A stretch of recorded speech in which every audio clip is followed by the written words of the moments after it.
Welcome back, you beautiful nerds. I am Wildfire1, and you're listening to and watching Nerd is the New Sexy Entertainment, the podcast. And we have a real special episode today. It's going to be kind of like a between seasons episode because we are currently on our mid-season break or between season break from episode or season 10 to season 11. But I was approached by my good friend Jesse Valentine, also known as F-777 on Discord, I won't say last month, and he was like, "Hey, I know you've been bothering me for years now to do another interview on your show. I think I might have some time. Fuck you, by the way. I hate you, Wyld. You're the most horrible person in the world." Just direct words from Jesse, by the way. Direct quote. But anyway, without further ado, this is Jesse with me, and we're gonna talk. We're gonna have a nice little kind of a bro conversation and go from there, and probably answer some questions you guys have brought to us at the end of the podcast. First and foremost, Jesse, introduce yourself, introduce your social media. Blatantly whore yourself out, my friend. I'm the deadlocked guy. Yeah, the end. Okay. I forgot what I'm fucking drinking, dude. I almost spit that out. I'm the deadlocked guy. That's it. That's all. No. That's all I'm known for, We first met, I think we were talking about this off podcast. We first met probably around 2007 or 8, which was a question I got from someone yesterday from your channel.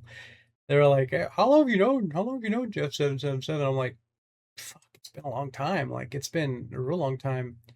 And basically, since the beginning of the F-777 thing, because I made an account in like 2007, and I posted my first song ever that I ever made with FL Studio. I think it was right on my birthday.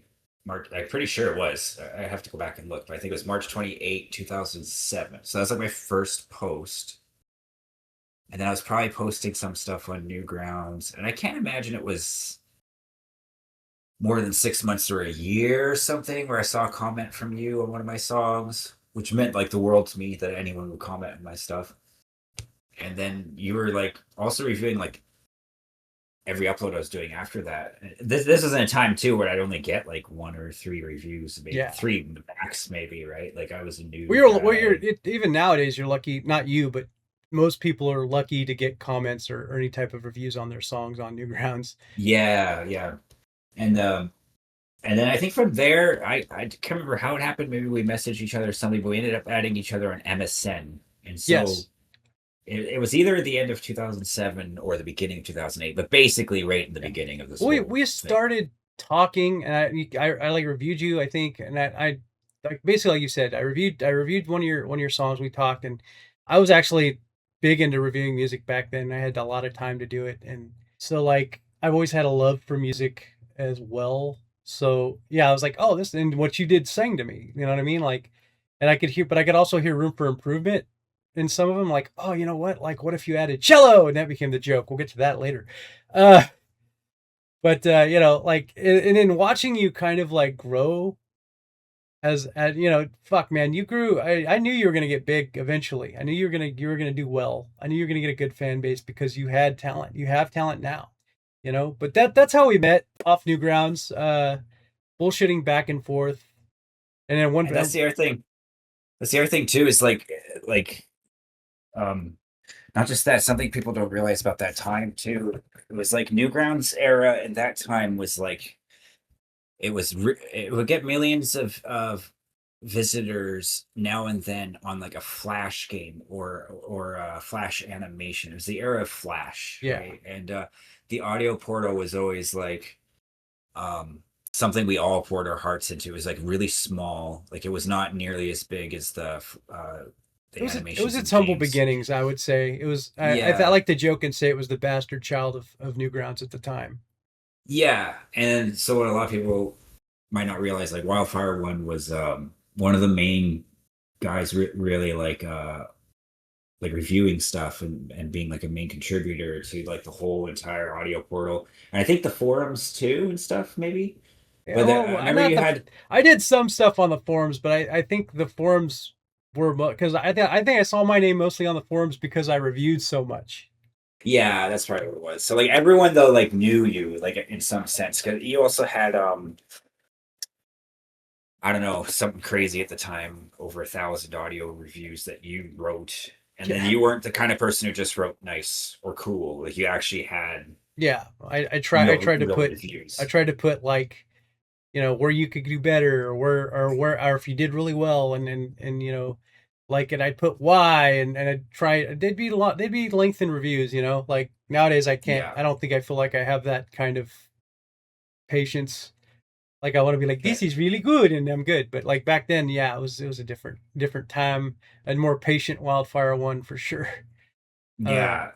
But like also it was that time of like we were all in our own small music world, and like there was like the professional commercial world, but we weren't. We were all like underground, yeah, trying our own thing. Something that like maybe a professional record label would be like, nah, that's too cheesy. We need something to sound more professional. We were all in our own world of like, don't care. We're making like what we want. it was also a world where dubstep, which like I'm never been a fan of, unless it sounds a certain, like, if unless it hits my musical fancy, but like dubstep was kind of just getting known in the background, if that makes sense. Like Yeah, people like didn't know what dubstep 2010. was. Yeah. So like, but then people started making more and more of those kind of tracks, and that was later on, of course. But yeah, every so often you come across, and you come across stuff you really hadn't heard anywhere else because people were experimenting with music. So it made actually like reviewing this stuff fun. I'm not saying it probably isn't now. And because it's funny, because a lot of people refer to certain kind of music as like the Geometry Dash style, but they don't realize that that's actually a huge majority portion of that is the new ground style from Yeah, 2007 to 2015, maybe a bit earlier than that, but the golden era yeah. Like, yeah, kind of. it's funny because I kind of refer to that as the golden era of Newgrounds as well. Like, because it was, I mean, it's probably going to be golden to us for that. The moment now is probably going to be golden to the next generation. You know what I mean? Yeah, yeah, of course, So, yeah. but that was the humble beginnings of Jesse Valentine, who did some pretty good music, got a good fan base on Newgrounds, and then met me. Hee hee. Yeah. And then we finally like collab because Oh we were always yeah, talking MSN. We're talking about on MSN back and forth, and I would always run my ideas by you, right? Like I'm like, oh, I think this sounds cool. I think this sounds cool. And you were like never like negative or mean or anything, but like you would help me stay on track if I was getting like doing too much of the same thing. Like that's nice, but that sounds a little maybe like repetitive. Maybe a little add, repetitive or kind of like your last song. And like it was kind of yeah. nice because I had like a honest, nice person to kind of run my tracks by, right? Because when you depend on online reviews, like good luck, it's that's a whole different skill to Well, navigate that's the what you thing. should be listening to. Online reviews are either one of two things: really fucking hateful, or really kissing your ass. And I don't mean that as a bad thing. Yeah, Like, you can yeah, like a song, but like there's never any between, you know. And it's rare. I never say never. It's rare that you find in between. It happens, but it's not the yeah. same. But yeah, And then the we only did do gauge you our get off that is are people enjoying it or hating it? That's about it. exactly, Yeah, exactly. It's like it's basically as good as a thumbs up or down on any type of uh social media. It's really not, it doesn't help with yeah. anything. And disclaimer, that's not saying anything bad about it. Like any interaction with a song is amazing. Like to Yeah. everyone who's even just typed cool, like honestly, like thank you so much. I just mean like in that sense of like for musicians to have their own little like communities and stuff. So like for me and you, it was like the MSN Oh days yeah. before Discord existed. And MSN was so awesome. We sent audio clips and just and so finally we made that Phantom song. Oh yeah, And yeah. so like a lot of people now know Phantom from like Geometry Dash and stuff, probably like a lot of levels here or there, Or user what's made that game stuff. on Roblox? I guess. Yeah, there's a Robeats. yeah, this Row Beats, but back then it also had its first run, like with wasn't it Flash Revolution or something? So, There's another I one think called so. Yes. then there's another one called Platform Racing 2. I think those were like big ones that would kind of use Newground songs and Yeah. stuff like that. So Phantom has had a few times of blowing up, but so if anyone this you don't know Wildfire One but sounds very familiar, like it's that's the guy. Yeah. I guess I can't do jazz hands. Oh, I can now, huh? Thank you, camera. You know, like we've done several collabs. You and I just kind of did a lot of stuff for funsies in the past, but Phantom itself was a song that you and I like. I think it was like 4 or 5 months before Halloween, or maybe it was a little longer than that. But you and I go, man, you know, it'd be really cool if we wrote a song for Halloween. I keep getting this mixed up. Maybe we because there's kind of like two uploads, right? Like we made a more fixed version or something, but one of them is posted November 1st, like a day Yeah, a day after after. Halloween. So I'm like, did I miss it? That was so me. If So I the did. one that you posted is the one that was like the WIP was the work in progress. So, Okay. but we wanted to get it out as close to, if it was on November 1st. The only thing I can think of is we wanted to get it out as close to Halloween as possible. But it wasn't quite done yet. Like even the work in progress wasn't good enough to post, in our opinion, until the first. And then we finally said, "Fuck it, okay, we'll post this." And then the actual full one came out much later on. Yeah. Okay. Yeah, that's what happened. Yeah. And that was I've never been that was where so you're good like, with the no, holiday it's deadlines. okay. It's all right. Well, But that's the thing. Like I remember the other day you were asking me about that, and that's why I remember, because I talked to you. I said, okay, well, let's post it on yours. Like, nah, dude, you know what? Post it on yours. You know, it'd be really cool. And I'm like, okay, well, we'll do that. And I'm thinking, I'd argue because I was like, oh, you know what? It's been a while since I posted a song, so why not? So oh, and a quick note, back then, like you couldn't add the two artists to the upload. So it was really like, whose account should we upload this to? yeah, Was always a big question with collabs, right? they have a collaboration like feature now on Newgrounds that they added. It's probably been years now that they've had it. But it wasn't available to us then, so it'd be a situation to where like the very first version of Phantom was like F-777 slash WF1, which Wildfire 1. Shortened my name so it would fit in the set amount of letters and characters we could type in at the time, because that was a Yeah. thing as well. Uh, so yeah, that's if anyone ever wondered why that song is named like that, it's not like WF1 Phantom. It's Jesse. It's F-777 and Wildfire 1 did Phantom. Yeah. So that's the reason it looked like that. And I'm sure a lot of people were like, well, why wasn't he collaborated? Or why didn't you say, but it actually did. If you looked in the comments, Yeah. comments, Put it in the title in the short form to make it fit. But we did it. Yeah. I think too, we also kept the title short for that reason. We had too. to. Like, we didn't do like Phantom of something or No. or, well, you and I or were thinking Invisible Phantom. We did it like right in the character limit. Well, you and I were thinking of names for that song because we wanted it to fit the Halloween aesthetic, right? So Yeah. we were like Ghost. No, that's kind of lame. And I'm paraphrasing. I'm not even saying it like we did it, but you know, one of us would come with something like, no, I don't like that. That doesn't fit right. And we were like, Phantasm was one of them we thought of. And you're like, oh, that's cool, but it what if we shortened it and made it a little more simple? Phantom. Yeah. It's And then still a ghost. stuck.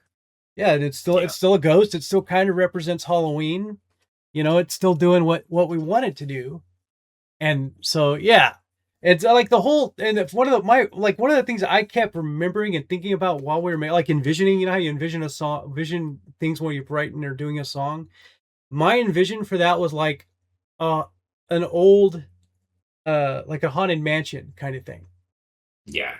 So like when we were working on that, that's what I kept imaging, and that's why I like, you'll hear a lot of the stuff that what I added is kind of the warmth of the cellos and the you know, some of the screechy violins, kind of to emulate some of what you would think would be scary in a haunted mansion, you know, if that makes sense. Yeah. I might just be Actually, the whole old, song you though, know. we had great synergy going with it too. Because if you even listen to that song, you could hear it's like I burst of an idea after burst of an idea after burst of an idea. Like if you actually listen to how the song's like set, like the structure of it, you could hear it like each time we sat down. Like, Yeah. wait, what if it did this?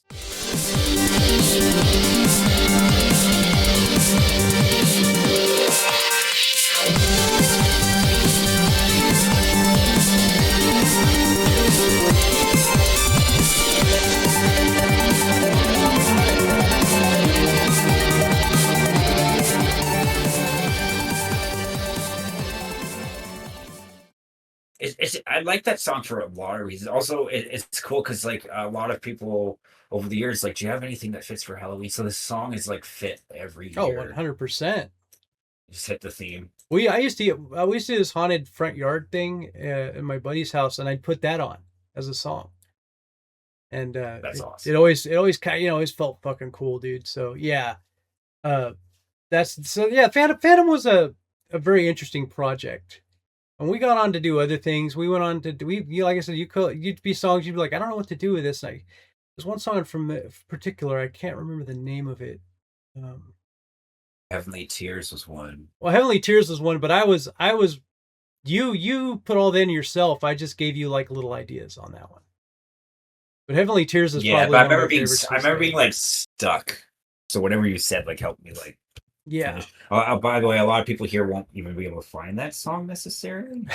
But I'm going to upload that old out. That would be one of my first albums ever. That's going to be uploaded and stuff available everywhere.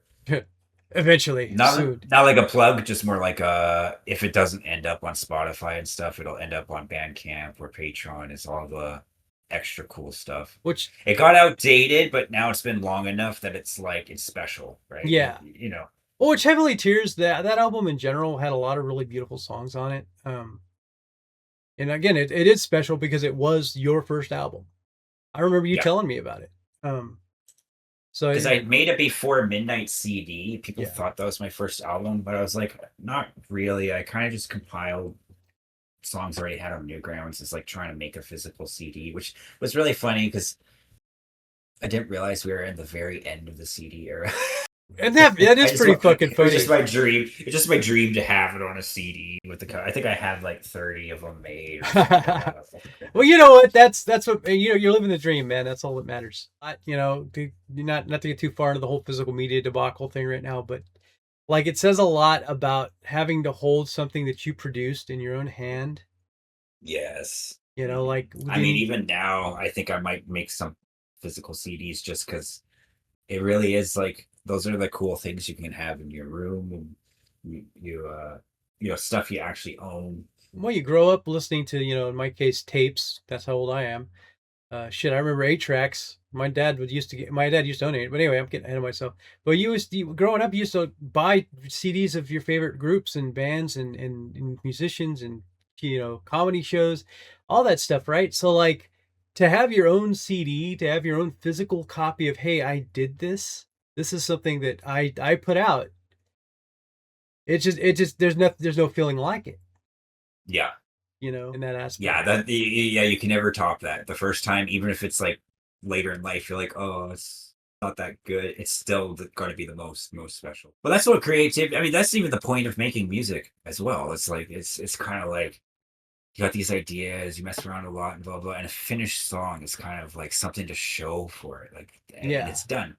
Like that can last forever, and obviously that can still be a digital thing. But I just mean seeing things come to life, or like actually go from an idea to it exists now. It's real. Like that's the whole point.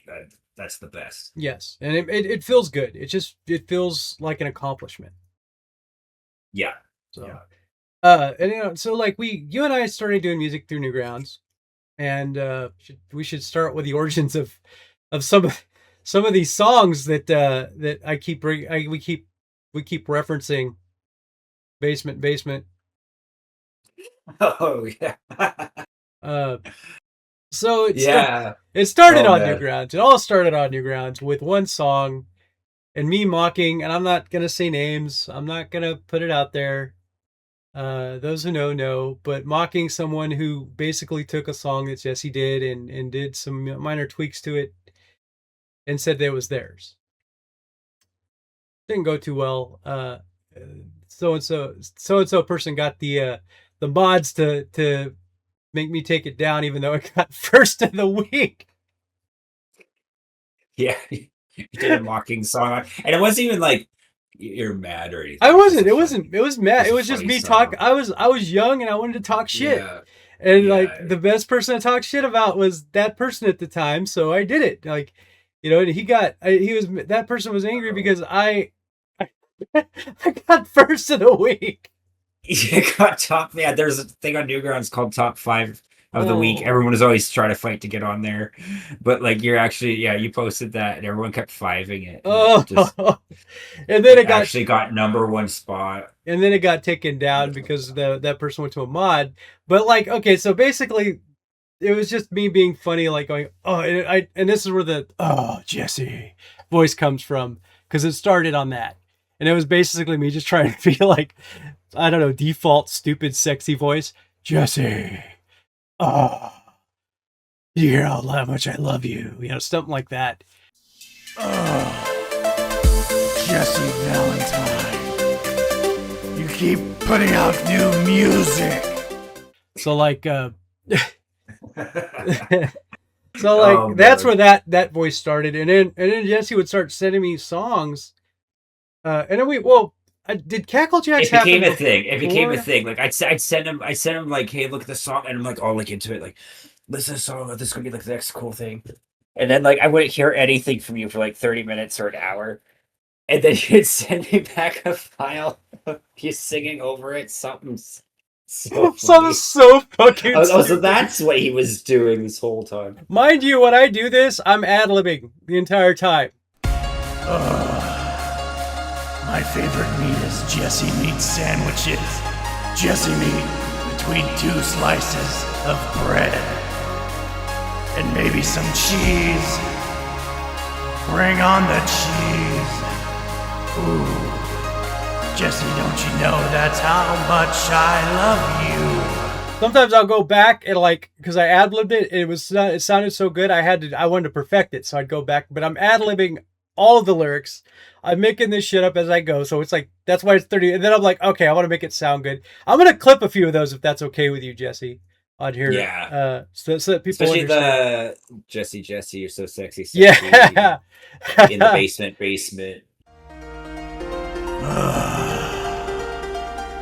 Jesse Valentine. We're doing this again. I miss you so much. Oh my god. Jesse, you're so sexy, like you're sexy. I want you. Jesse, say you love me, cause I'll never, ever let you go. I will keep you in my basement, feed you snacks sometimes. That's how I show my love. Jesse, love your music. You're not going anywhere. Oh my. Such a good song. So funny. Yeah, the bait. Like it just became a thing, and it's almost like fake stalker slash like it, crazy in other fan. words, too. Yeah, but then also it'd be like sometimes a serious tune, or like, you know, it's I'm trying to be badass with it. And just like just cracks me Spank up. my Like, monkey. Totally. And then like I'm trying to like finish the song. Yeah. And I can't get what you sang out of my head. I'm just laughing while trying to finish the songs for real. Cracks me up. And your wife has a favorite song. Yeah, the basement one. Oh, it's far. The actual song, I still haven't. I'm trying to finish it for this album. Finally, all this time later. That's what I mean. You can't hear anything but me singing it. But it was called Ice Cream or something on Ice Cream Preview. So it's never been finished. A lot of people want me to finish it, but like, it's just become basement Jesse, to me now. Jesse, you're so sexy. Keep you in my basement, feed you snacks sometimes. That's how I show my love. And it's like a happy, cheery, innocent tune. Like, you know what I mean? It's like, oh yeah, it's one of those like kind of motivating kind of songs. Yeah, but it's just so funny. There's one like that was probably one of the first I sent you, like where I got quiet for 30 minutes, right? Like then I'll get quiet because I'm like, wait a second, I got an idea. Then I open it up and do the good old recording to it and put a little reverb and mask out how shitty I sound, and there we go. But yeah, that was the first. I remember one time thinking, I gotta only send you songs when they're done now, because but I always send 4 previews. Yeah, I try not to do it as much, but sometimes I just like I don't know. I sometimes I just can't think of something. I'm like, this song needs something, and I'm like, and I'll try something, and like nothing comes out. I'm like, okay, well. So which one is your favorite then? I would say probably that one too, because it's become such a quote. Like, because every place I've lived in so far in Canada with my wife, I also like I take a room in the basement to like to be my music room, right? Yeah, that makes sense. And so I'm in the basement, and then she's so sweet, she'll bring me like snacks sometimes. So just the song just keeps it's It's just so coming quotable, true. right? It's coming Yeah. true. And so Yeah. she loves to joke that she keeps me in her basement. Like I'm like, Beats me snacks sometimes. so it's hard to top that just because it's become such a part of our It's life. it's a fucking meme, dude. Never did when I did that. I never thought it would become a meme for you guys. Like that's Yeah, so funny. yeah, Uh, it's so quotable. and then after that, we went on to kind of go to like a video game developer who had got me on through Jason, like I said earlier, and then I brought you on board, and yeah, I don't know how much we want to talk about that. uh, Well, for context too, like this was like 2010, yes, maybe. Yeah, so I was probably 17. yeah, Yeah, so it was a while back. youngster, fucking Yeah, it's a youngster. while back. So in a sense, it was like I didn't make much music for games yet and stuff. So this was like this is gonna be our big break, right? Yeah, This oh, is me too. huge. I was This the is same like way. going to be an online MMORPG, like as big as like I don't know if Skyrim is out yet, but but as big as Skyrim and It might have been. I like can't remember. yeah, big as World of Warcraft Yeah, almost. We're thinking, like huge. because that was in the Eh, height of MMORPGs, like when everyone was making one and Yeah, everyone wanted to have one, and so like yeah, and then we get all this information and uh, long story short, we'll just say that the person in charge was not a nice person. I'm being really nice. I really am.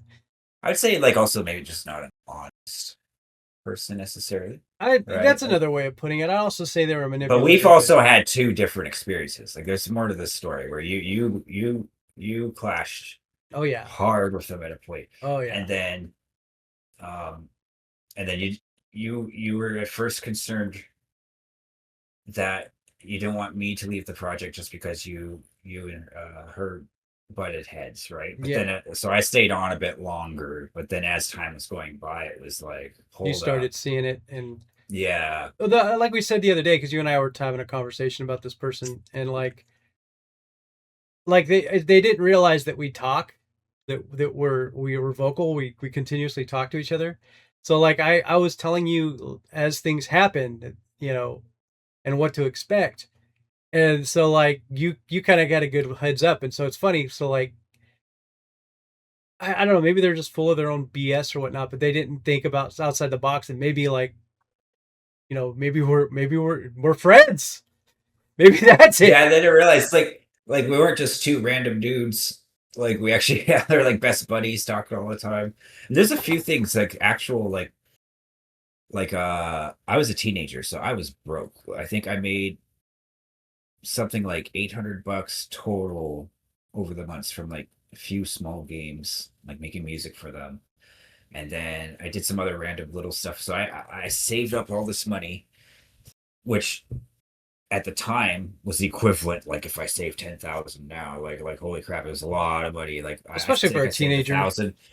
$1,400 or something, right? Hmm. And so the game developer was saying like if I bought the orchestra plugins and it Yeah. costs that much for the whole hard drive. It You was and I like, were also like kind of really, really, really, really drooling over that.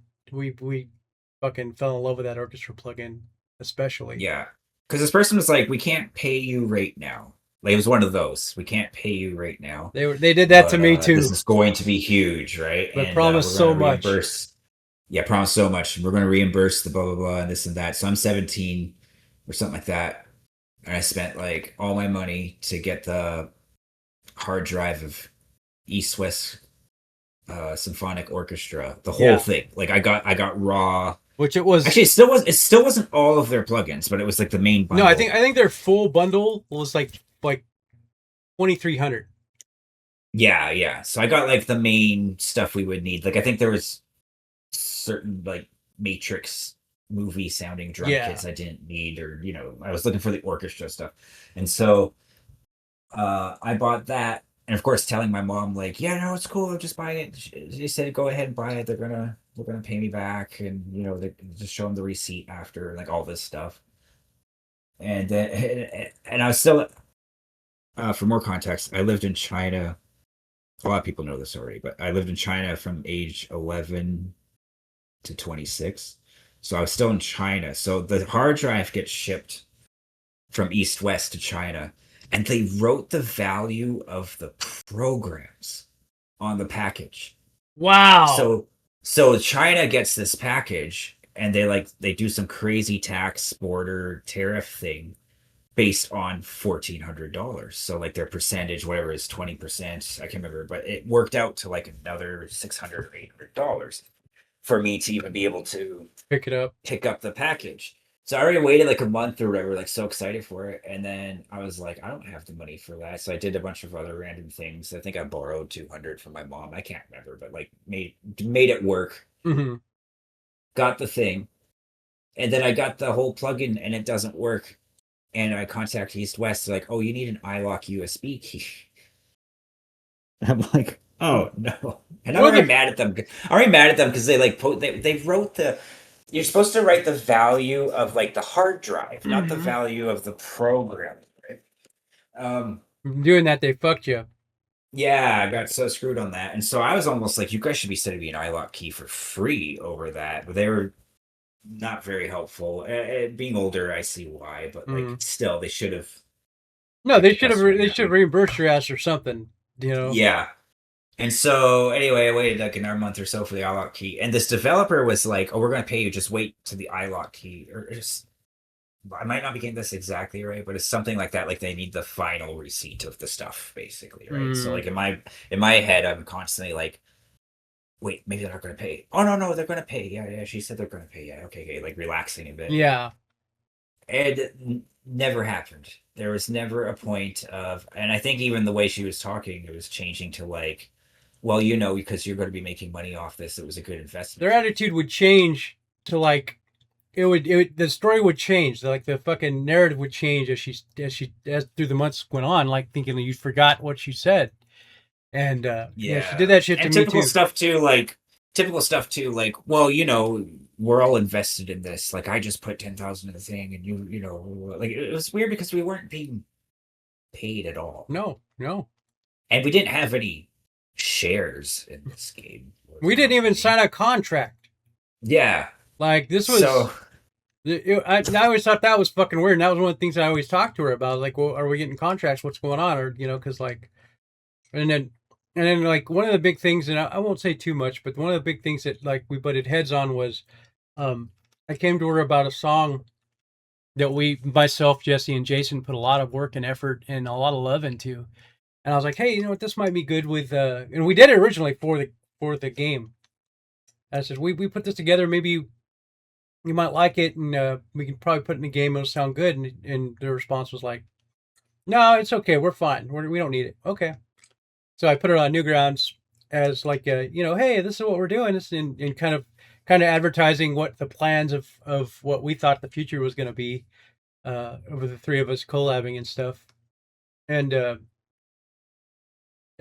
I about a week later after about 4 or 5 days later after it becomes what first of the week. There's that again. There's that old thing. First of the week. She contacts me and asks me why I'm putting stuff up that belongs to the company, and I'm like, wait. First and foremost, I didn't sign a contract, and second of all, you said you didn't want the song. So it went from that to like all of a sudden, no, I never said that, and I was like, look, I have a screenshot of you doing that because I was smart enough to do that, knowing that at this point she was kind of getting really weird. So and that's when the conversation kind of stopped. But before that, it was, why are you being so defensive? Why are you being so defensive and just trying to gaslight me? And sadly, but anyway, uh, I'm already saying more than I wanted to say about that, but that person was not a nice person. She was not a nice person. I'll just put it that Yeah, way. yeah. Uh, But the entire point of bringing it up though yeah, is yeah. like it ended up ironically we got a lot of wins out of that. Like you Jason and I we ended up making three amazing songs. They're on Newgrounds now, Mm-hmm. but A Distant Four, Saga. four. Well, three There's between four. the three of us. Three between the three of us. Four between you and me. Yeah, because we have Harmony of the Ages.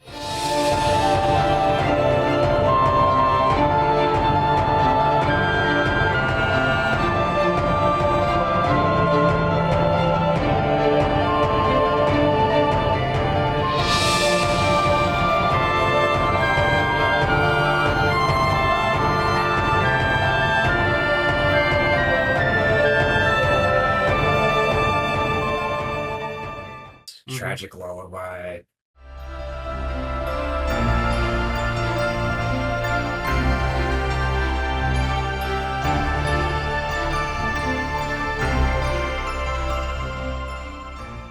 We have A Distant Saga.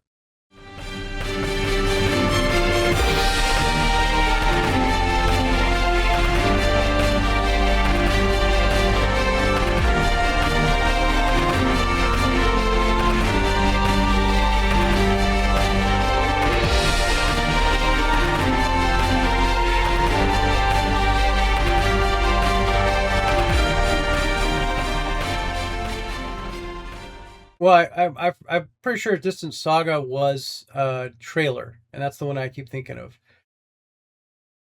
Yeah, but and then also, ironically, I did end up with the um East West hard drive. So like I actually ended up using that For a lot as of much as I could too. I'm making my money back. Like I yeah. used it so much for a lot of mobile games, and it was like really helpful just to have like some real orchestra Oh, East West was a sounds to very use. beautiful program.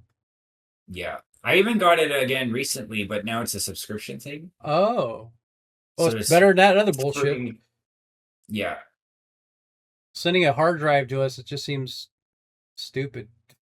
This wasn't for the game, but another cool collab we did was the Journey to Twilight. That was a good one. The fact that matters is there was some really good things that came out of it. We got some really good music. We got to kind of at one point, at least I felt like I got to show some like real talent, which as in those days, as someone who did music, was like, I'm not good enough. I was in that moment. But the fact that I guess this will lead to the story of a question or a question to a story that I get a lot. Why did you stop music? And that's because of what happened. Like what happened with that that game dev really put a fucking bad taste in my mouth, and I just kind of lost motivation. And it wasn't because of like, oh, I'm not getting paid. It wasn't that. It was like, God, man, some people can just be so bad. So like, just how can someone treat someone else like that? And I'm like, and I just lost all taste for doing music, and that's where my kind of music journey ended a little after that, because I had to also at that point it was either make more money and support the house that I'm living in and in my lifestyle, or go right into like Jesse said, we took it serious, or go 100% into this game dev and this audio, be the lead audio guy to a game that's not paying me. Yeah. So And it's one it's or the tough other. because it's like it's like when people can take your full trust, your whole heart in there, and you find out there's some lying going on. It's always like such a crush, such a blow. Oh, it Right? does. It does. That game changed me in a different way, though. It was kind of like I was kind of like, okay, they promised me the world, didn't happen. I do still want the world. Maybe if I find 100 people who promise me the world, maybe one of them will actually give me the world, right? I So I just mean, started that's one like, way of looking at it. because I realized I was putting so much. For me, that experience was like I felt like I was putting like all my heart and all my attention into that, and I was like, you know what? I should be spread out. I should be spread out more. Mm-hmm. Like with a lot of game projects, and if I see they're not quite really working on anything, then the same on my end. I'm not really working on the music as much now. Like I like full in, pull out, bit forward, bit backward. And then I ended up yeah, I think too, I was kind of like salty. I was like, I still didn't get my music in a big game, and I was like, no, it's gonna happen. And Yeah, then, little you know, it fucking happened quite a bit. yeah, whoops. Yeah, I mean, fuck yeah, dude. Hell yeah, it's an achievement, you know? And also around that time, I realized Waterflame, the Edge Waterflame, on also a Newgrounds goat, basically. I realized I'm like he's doing something different. I realized he was just networking and talking to as many people and game developers as he could, and I was like, I gotta do that too. And I'm kind of built that way. Like I was probably a sales guy or marketer kind of guy in a different life. So the stars were starting to align for what to do next and for that. But yeah, that game was really like crushing because like I was even telling my mom, and my mom was starting to get like at a point like, are you sure? Yeah, Didn't she say that to you a few months ago? And I'm like, no, mom, that was different. And, like yeah. you're defending the dream, and someone else That's is starting to exactly see what you're doing. reality, Yep, yep. right? Yeah. 100%. That's exactly what that was. I was the same. I was But in then the same boat. even my mom like saying a few things though would get my brain to go, oh, does Hmm. sound like I'm lying to myself here to keep this real. Yeah, I think we started CackleJacks as a joke not long after that. It was about the time Yeah, I was we're doing more around singing. either that or same time or right before. It is around that It was time, around yeah. that time. I remember, but I remember that started. You sent me the song, the bear song to that. Uh, the what became a great night. uh, And again, another disclaimer: don't look it up. I mean, if you're old enough, look it up. Yeah, if you're an adult, it's just it's just been enough time. We can definitely talk about it. But Yeah. that was our hidden name. But I like that my music, yeah, there's no lyrics, there's no I don't go too heavy into like No, I'm the one that ruins them. heavy metal art or anything. Like I don't do the skulls and skeletons. Actually, that's not true. My Dancing Dead album has the skeleton, Well, it's but Dancing Dead.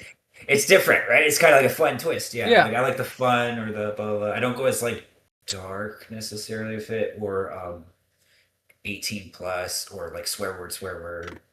So yeah, so on the side as friends, like we had Just some do something silly goofy. ideas.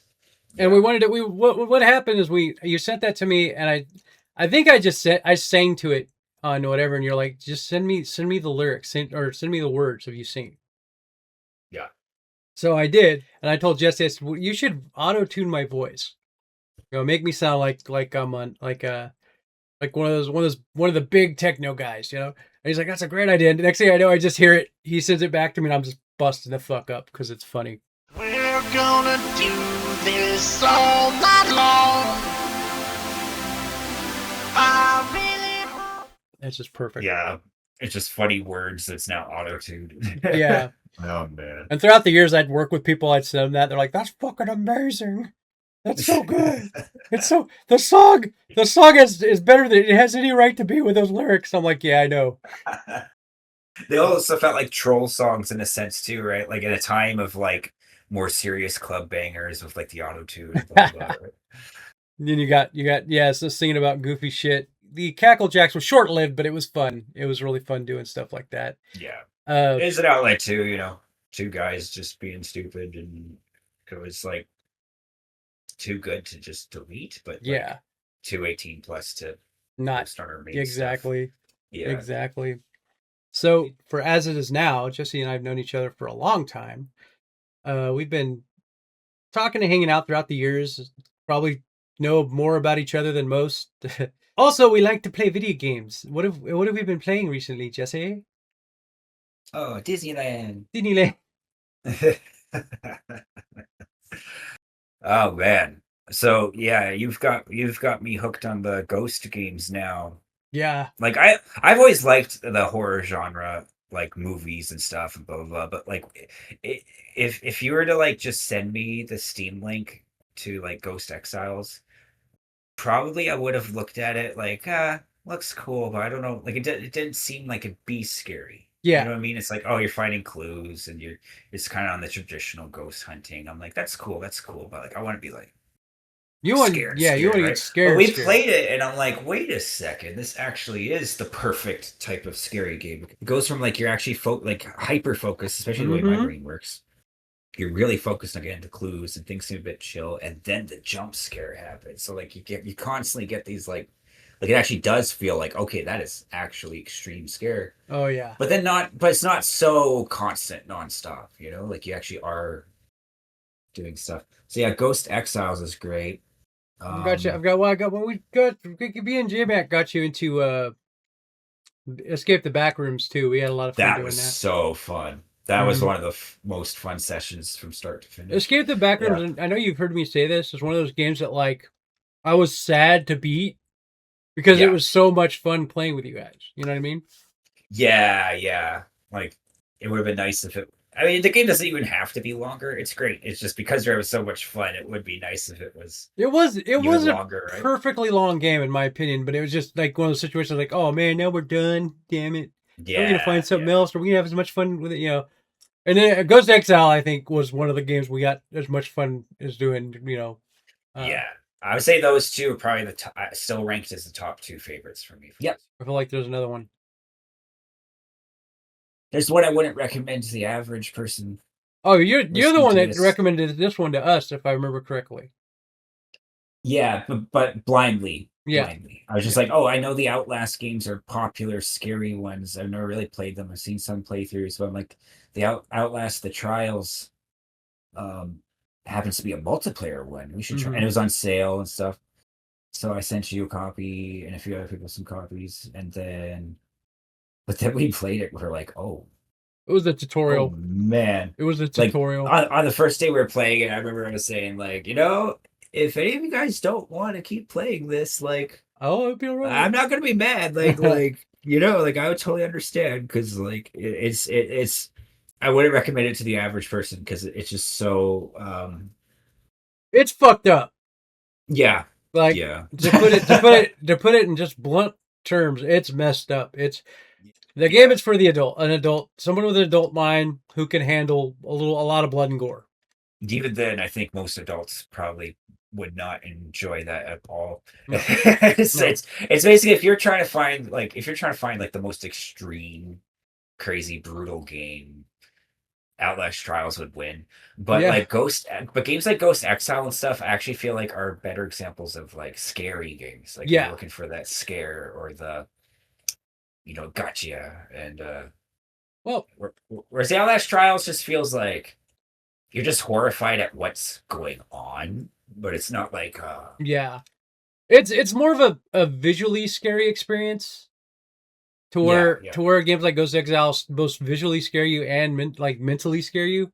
Like you play the Trials and, you know, Outlast Trials, and you go like, oh, this is horrible to look at, and that's about it. You know what I mean? Or did that person just say that? You know. But with Ghost Exile, something jump scares you, and you're legitimately like, it's either fight or flight. So I know that you have some favorite memeable parts from certain games, even ones that I might have clipped that you and your wife enjoy. Do you want to talk about that a little bit? You mean where I was pretending to check you into the hospital? Yeah, that's one. But I mean, let's start with moments for like all the way back from the Escape the Backrooms. Yeah, we get silly. Things you remember. Like Escape the Backrooms. Escape the Backrooms was so fun because you and J-Mac already played it. Like, so you guys brought me in, and so I had no idea what was going to happen. So it was, I think especially J-Mac was having fun, like tricking me, for lack of better words. Oh, right? yeah. And some of it was like not trick, like everyone knows it's going to happen. Other ones like genuinely got me, right? But I remember there was one specifically from you. I think it was you when there's that face at the window. Oh shit! Go talk to it. Oh, no, don't do it! Don't do it! I'm joking. Oh! Damn it! Well, that was fast. We're just gonna pick up your showers, Joe. That was the most gullible thing you've ever done. I think you thought I was just obviously like wouldn't do that, like it was just an obvious joke. But actually, I'm like, okay, I go right up to it. Boom, dead. It grabs me and I die. As you're going there, I'm even going, don't do it. I was joking. And fucking murders you. Just a wah wah. I was just like, actually some really There's good more ones. like tricks. So like the one where J-Mac fell off the bridge and we're like, oh, he died. Okay. I'm gonna get the juice. Ah! No! J-Mac, no! Grab my hand! Cliffhanger! Oh, it did it just like Cliffhanger did too. But Oh, you yeah. got us because he knew the next part. Yep. And he goes, no, guys, actually, I didn't die. I spawned in the cave. Or like the cave ahead. We're like, oh, really? And so the next cave has monsters The that will doppelgangers. look like, yeah, it will look like the player. So we go in there and I see a flashlight and a person come around the corner. I'm like, oh, it's J-Mac. It wasn't even dressed as J-Mac. It was dressed as my character. Yeah, I was just confused. I'm like, that must be him because he was playing on the microphone, like, no, guys, come find me. Where are you guys? And blah, blah, blah. And but he knew it was the fakes. And so I see it. I'm like, oh, J-Mac, and I start running. And then all of a sudden it just turns into a monster because it's like 2 feet from you. And then another one, too, was when we were going up the endless staircase. So we are going to go all the way to, I think it's 100 floors. It takes a long time to get up there. And we were all going to jump off together. But we get to like, I think I'm a little bit ahead of everyone, maybe. But we're basically all at floor 70 or something like that. Mm-hmm. 77 would have been so perfect. We're around that area. But it's like 70 or 60 something. But yeah, and I fell off. So I triggered the cutscene. No one else got to jump down the whole thing. So for a long time, we gave him shit about that. Yeah, I kind of ruined it for everybody. The other moment before going to the next game was go for it. When I got J-Mac back, where I was like saying something. I said something like, "No, don't worry." Oh yeah. Oh, I was about to say that actually. Where I go, I'm so Ronry, and he goes, no, you're not. You're like, yeah, you're not. You have the best friend anyone can ever ask for, and J-Mac's here too. J-Mac goes, wait, what? Wait, what? Like, just threw him under the bus. He's like, that was very witty. I mean, Ghost Exile's been probably the other major one we've played a lot of, and like lots of good moments, like where we have our own weird hide and seek. Initiation. Oh yeah, that's actually a good thing to talk about. Yeah, it became kind of an initiation thing. Like the first person that gets into the game will hide, which is usually me. Talk about the first time it happened to you, Jesse. Yes, I think I joined the lobby and I wasn't sure because I didn't see you, and then you're talking on the radio or walkie-talkie. You're like, "Come find me, Jesse. I'm hiding." I'm like, "What? What? I gotta come. What? What is this? What are you doing?" Like, and then I walked past you like so many times. So you're hiding in the one spot that, like, for some reason is like a blind spot. Mm-hmm. But then it's been so funny because then we've gotten other friends. Oh, like when Eclipse came in. Oh yeah, that was really Eclipse came in, and so we're both hiding. I know this. I know this is the story you were gonna tell. So yeah. Yeah, so we're hiding, right? And Eclipse joins. He's like, "Where are you guys?" And then I think you're saying something like, "It's Michael Jackson. Come find us." And he's like, "What? I wish I streamed it. You're here to play a game?" And he's like, "I'm here. Yeah, I'm here to play a game to hunt ghosts." And you're like, "No, you're playing hide and seek, motherfucker." You know, it's just so funny. And then you could kind of almost like you couldn't quite hear him, but you could feel him like oh. But then the switch to like looking for us. Yep. Yeah. It was so funny. Yeah. It's fun stuff. I've recently got just seen a demonologist. That's probably where you want to. That's probably a few stories you want to tell on that one too. So I'll let you do that one. Oh yeah, so it's like another Ghost Exile game. That one, but it's mainly the hospital level. We got a thing going on. it's like this horrible, like scary hospital. There's like obviously horrible stuff has happened there. Like, you know, there's like some blood on the ground. And, there's still bodies on gurneys. Yeah, exactly. So it's obviously like as soon as you walk into this hospital, it's like the worst. Like you're like, oh no, but like. So I went to the front desk instead of going through, and you're like ready to show me a level. You're like, it's this way. I'm like, no, one sec. I gotta check in. That's fine. What are you checking? I'm here to submit. Oh, you're checking. Okay. He thinks he's here with me hunting ghosts. I'm Jesus. Really bad. Yeah, I'm Jesus. I died for your sins. Let's see what I gotta deal with. So You what I gotta deal with. You're the one talking to no one that's there, bitch.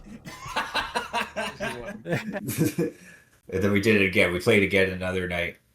Got it up to the hospital level.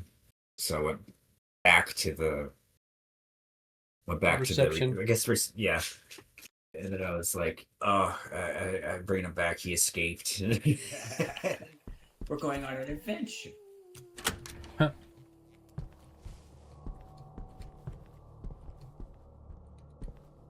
Yeah, okay, so he got out and he's we're here to see the play place. Remember? There's a play place? Just this way. Disneyland! Disneyland! Just taking me to Disneyland! Disneyland! Jessica, take me to just playing right along. Okay, so we talked about games we do. What have you been doing recently, Jesse? Like as far as professional and like hobbies and stuff like that. I mean, this year I really got into what I try to do with like collection hobbies is like I start small and I try to trade or sell or like complete things. Like so, if I've done this for 5 or 6 years now, is the PS2 game collection, the physical games. Mm-hmm. And There's so a like lot it of games for the PS2. Yeah, and so it started out like on Facebook Marketplace, like someone selling 10 of them real cheap, like garage sale kind of thing, right? And some slop in there, like some games no one would ever want, you know. Yeah.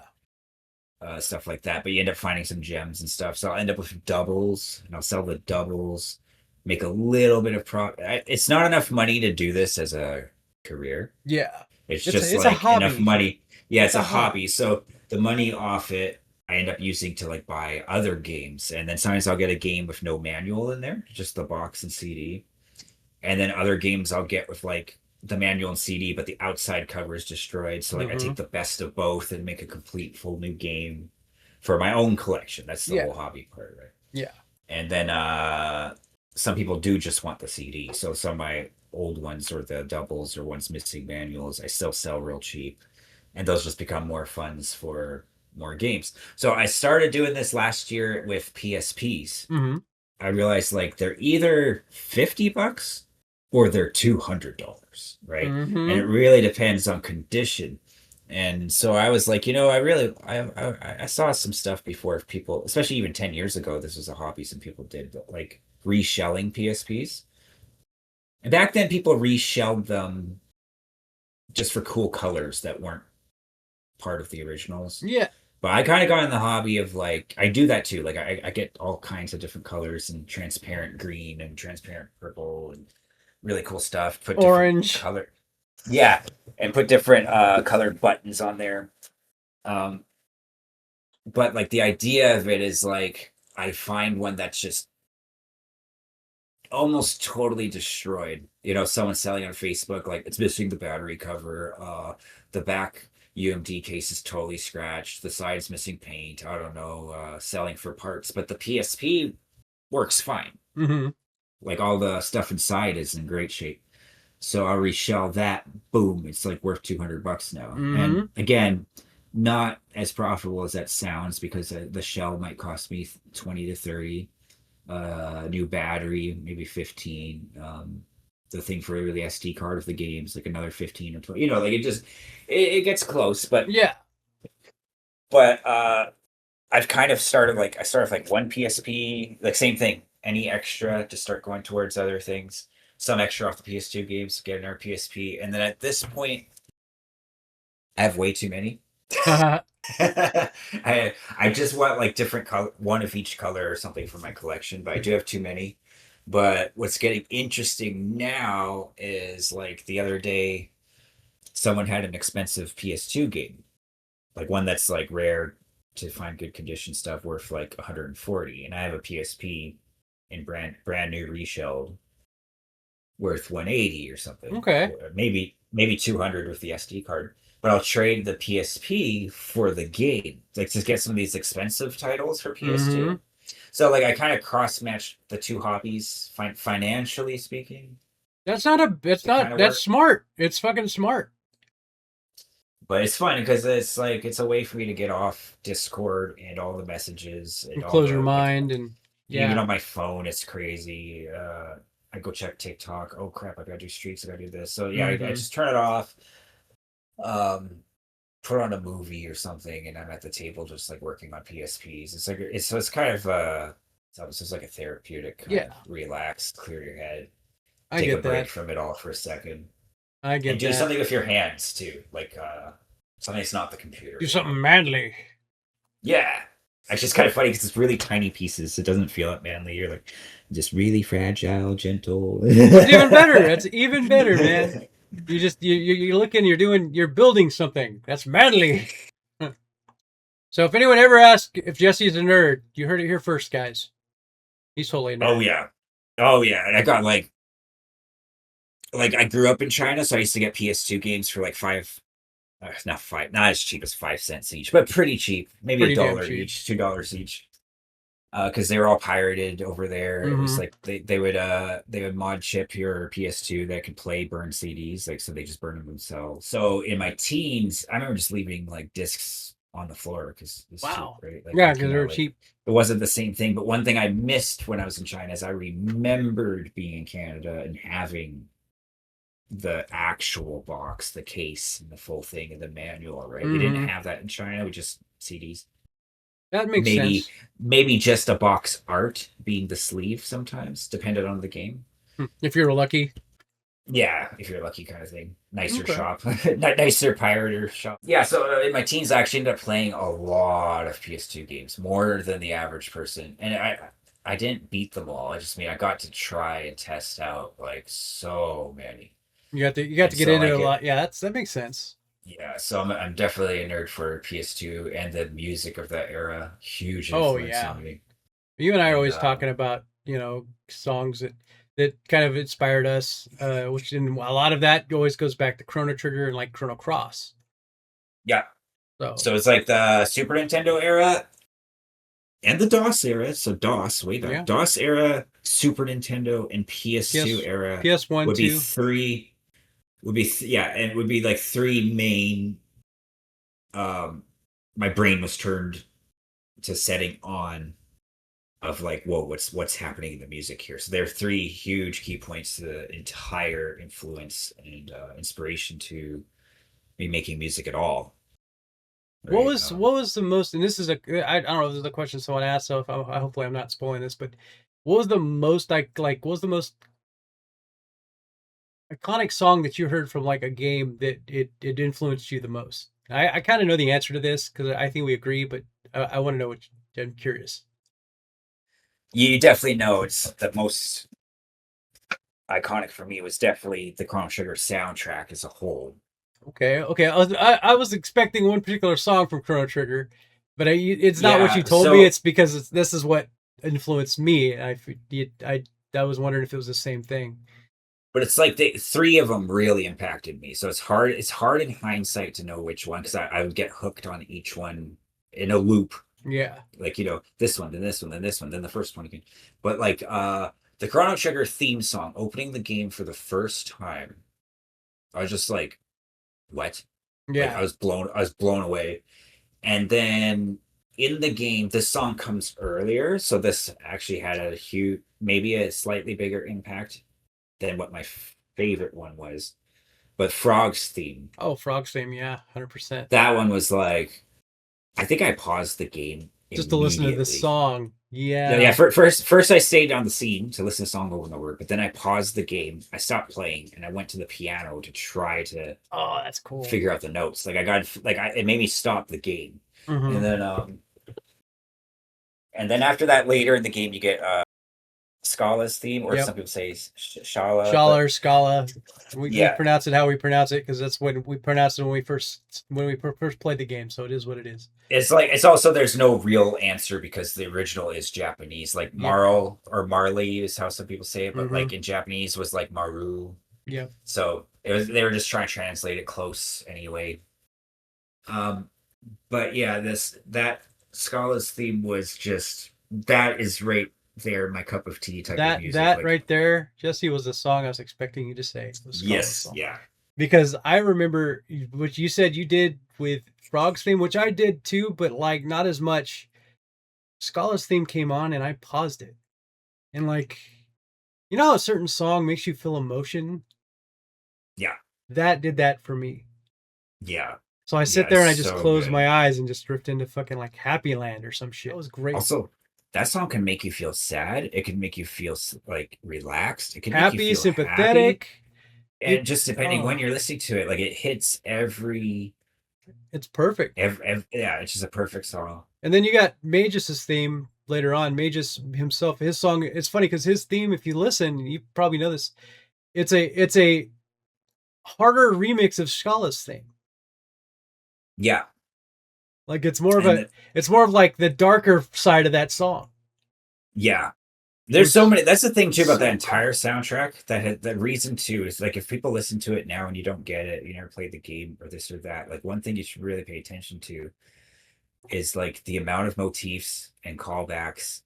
And like sometimes you're like, wait a second, that melody is the same melody, it's just double time or slowed down. And there's so much that ties it all together.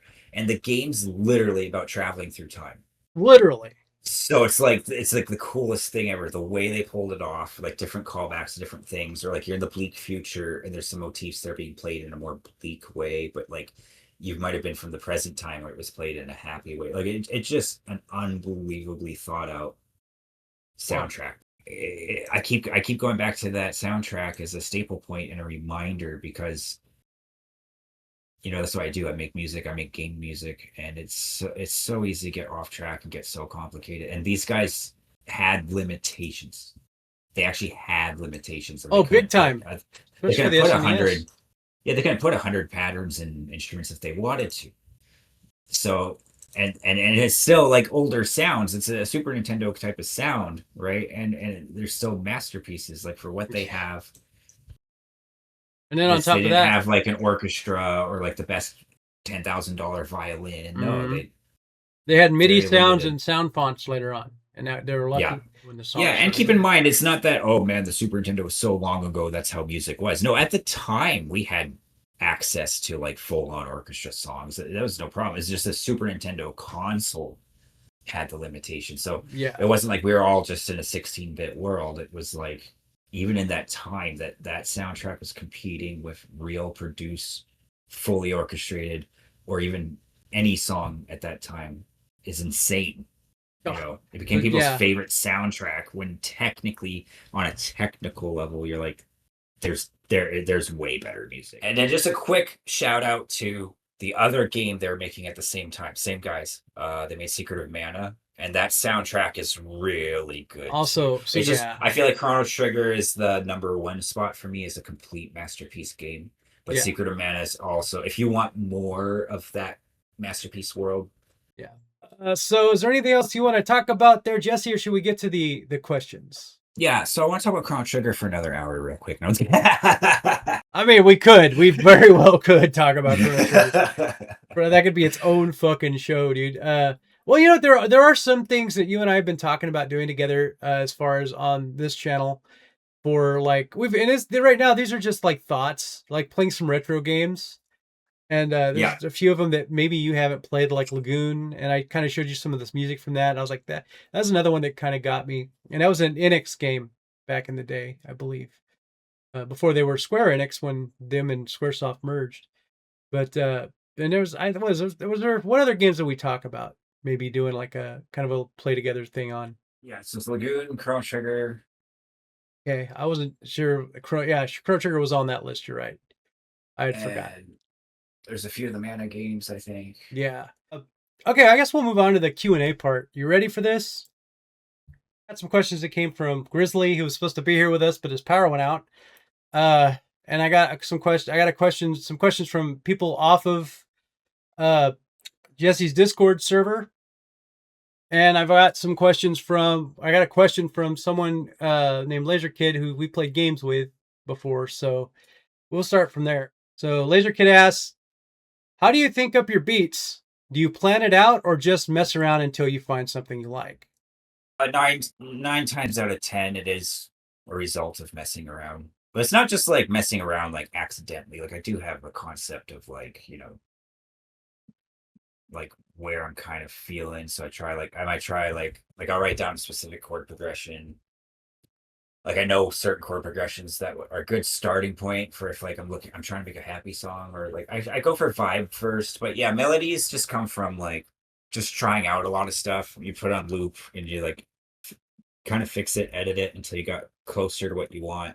But the thing is, it's not as random as I'm making it sound, because the process of it, like the structuring of it. So I don't necessarily sit down. This is exactly the song I'm going to make, and I make it from start to finish. I almost never do that. It's a very specific time. And then the idea, like, but the structure I have for this all, it's not just winging it or random. Yeah. Is like I spend a lot of time in FL Studio all the time.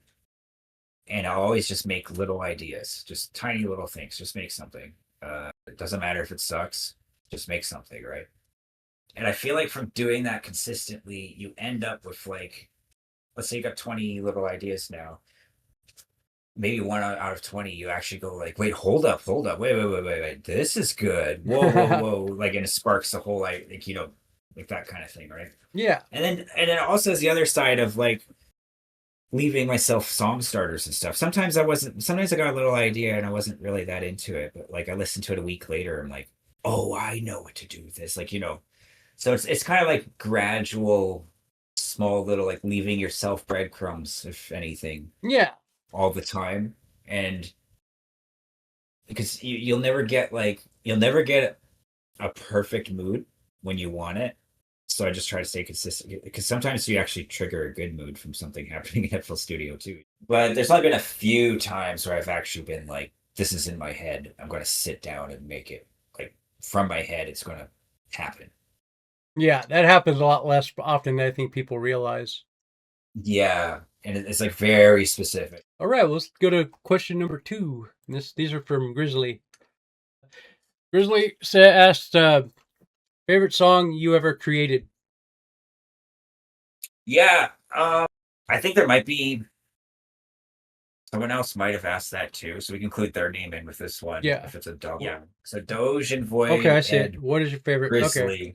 And Grizzly all ask. Yeah. It's a common question. And I even low-key make jokes about like when I'm making fun of myself or like roasting myself. Or people are like, hey, you should join the stream, and then everyone will bother you. And I'll be like, yeah, what's your favorite song you made? It's like that common of a question. Yeah. But I have a good answer for it though. It's because like I don't have a favorite song I've made. Like I feel like I totally get it from someone's perspective. Like listening to an artist, I used to think that too. Well, like, that's the thing. Like they have a favorite song. Yes. And they think that you're gonna have a favorite song too. Maybe a better question for that would be, what's the most fun you had on a song? Easy. But I still feel like I can answer that original question with like, yeah, go for it. I don't necessarily have a favorite song I've made, because my mood changes. Like I'll look back like, oh, Flower Bazooka, that was a special one. But I'm feeling that like right now. And in a week, or maybe I'm like, oh man, you know what? Like the Sky City theme really hits hard. Like that's kind of an underrated one. Or like it's kind of like always switching. But the main reason I never lock into this is my favorite, the ultimate favorite of all time, but is because like I feel like that's stays open in my brain for the stuff I'm currently making. You know what I mean? Like I'm always on the journey to try to make the best song or a better song than I've ever done. And it doesn't mean each song I'm really trying to make it the best song or better than before. It could be like a good song for what it's trying to be. But I just feel like my brain doesn't actually reserve a favorite, because it's just this endless journey of I haven't made it yet. Like it's kind of like this invisible carrot in front of the horse. I like that, because it honestly that's called being motivated. Favorite project you ever worked on? Again, it's gonna be hard to like choose a favorite. I can say this one that I was really happy to have, and it sounds so silly. Like early in my trying to get the career going and stuff, I managed to get this gig with this slots game on Google Play. And it's like a silly slots game, it wasn't even real money. It's just like a slots game. And it's probably one of the early mobile game eras of people playing around with, like, how TikTok has the They use all the information yeah. of like addictive studies and addiction and like how to keep people engaged and stuff like that. So the games were like flashy sounds. It was an and different algorithm. It was an themes. algorithm collector. Yeah, but this one was a little bit better than the average slot game. I would say Okay. it was a little bit better. It was still in that category though. But I really had fun with that because the people were awesome to work with. Like they're so nice in email. They barely ask me for changes. They're just like, that's Aw. great, thank you. I'm like, really? They don't even no, that's good. I gained so much experience from that because I ended up making stuff I would have So cool. never have made in a million years. That's so damn And then cool. from that experience, I'd get new game developers Yep. and they'd ask me, and I actually have like, from that, I kind of learned zero anxiety from a new style because I actually proved to myself, like, we figure it out, right? Yeah. It was also nice because I was not making much money at that time and they would just give me $100 per work order. Mm-hmm. And it did go up to 200 at some point. And it usually meant one 15-second loop, Okay. like the spin song. Yeah. Yeah. And then like 8 sound effects that all have to be in theme. And then one victory jingle. So it was like 5 seconds. You know, kind of like I made you a short Yeah. victory. Fanfare. Yeah. Fanfare, yeah. And then 10 was a 30-second loop that was like a calmer version when you're hovering over the level to pick Okay. that loops. And so that batch, basically 2 short songs and 8 sound effects, is the kind of gist of it. They would pay 100 at first or 200, and they started like sending me 2 work orders a week by the end. So that was a really nice, fun. It was challenging. I was getting paid on a consistent kind of level a little bit with them. When they tell me, "Oh, we got a lot this week. We have 4 work orders," I was like, "Woohoo, $400! Yeah, That's money give for the me, work. baby. Give me the work. Let's do it. Yeah, Hell I'll yeah. be up all night. I'll be doing it all week. You know." But Okay, so Grizzly's third and final question would have been, what's your favorite project you've ever worked on with me? oh, with you, like Mhm. Wyld, Yeah. it's a tough one Think hard. Dig deep. because like the ones we have with Jason are special. But I feel like also if we go further back, like before any of that, Phantom and stuff, we really worked hard on and got it really good. But like, there's something about the journey into Twilight that was a magical moment. Even though it's not like it's an as huge project file as all our other collabs, like there's just something about it. Like I don't know, because I felt like it was a breaking point for me too. Like that was kind of like I'm finally getting to the sound I'm trying to do was this F-777 thing, Yeah. and then it was like our synergy there was like really apparent. Like I think like that locked in from then on. Yeah. Always sending you like everything. That was about the Like, time we realized, hey, we can like finish each other's sentences. This is something yeah, going on here. I don't understand. exactly. Romance. And that was 2009. Yeah, Mhm. yeah, it's about then. Yeah. So yeah, if just for nostalgia and other reasons, I would say Journey into Twilight. As far as favorite song, like the actual just the song, like Mhm. forgetting all context to it, it would have to be one of the 3 we did. Okay. All together, I think, because it really felt like we had our no, I just said no context, but like they I would say they're really well made song. I think my favorite of like to answer this question would be Tragic Lullaby, maybe. Yeah, that might be my favorite. Is just That's a good answer. That's a good the answer. music alone, like forgetting all context or the experience. Yeah. That's a really good answer. I figured that's probably the one you would say. And especially like we also kind of got to see that song because it started with a song that Jason sent to us. It was just bare bones. Yeah. And at one point I think even Jason said this is like, you guys worked so much on that, like I feel like I barely did anything. I'm like, no, dude, you did so much. Like even when just sending us this bare bones thing that like gave us the fucking motivation to add to it, that's a lot, dude. Like, and even what he did add, he ended up adding quite a bit himself. And all those songs were just mind blowingly great for me at the time and still are. So yeah, I think that was Grizzly's last question. We're gonna move on to people from your server now. So this one comes from Arc Arena. Who or what inspired you to begin making music? And they said, I'm interested because you inspire me. Oh, that's sweet. Yeah, so combination of like the Chrono Trigger game was really getting me to play piano. I didn't quite click to making my own songs 100% though. Like I was still in that stage of learning piano and trying to learn my favorite songs to play on piano, right? So the click on who like inspired me to actually like make music. I have to give the credit in maybe two or three places. So there were I was in Shanghai and I was going to my Chinese teacher said she knew someone at the Shanghai Music University who could help me improve my piano because I was all self-taught and stuff, right? Mm-hmm. And so I went and met with this like top piano teacher of the class, and she ended up like giving me a few pointers, but we only really like met like that one time, maybe two times. Yeah, okay, so two times because the second time was I was invited to her house, like her she was living with her parents and some Okay. friends were coming over and stuff, and she's kind of like, hey, this I say foreigner because I wasn't Chinese. She's like this foreigner kid.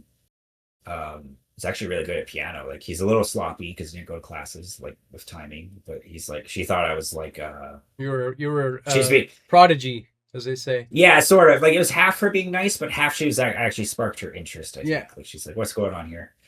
And but when I was at her place, she was showing me that she actually makes some film music for like commercials and stuff. Okay. And she had an electronic keyboard there in her computer, and she showed me a program called Cubase. And real briefly, she opened FL Studio, like an old one, like FL6. Mm-hmm. And I remember her going like, "But that's not a real program, though. That's just something." Oh. But I remember, like as a kid, I was like, "Wait, that looked cool." But okay, whatever. But then I didn't really think about it again for a while. Mm-hmm.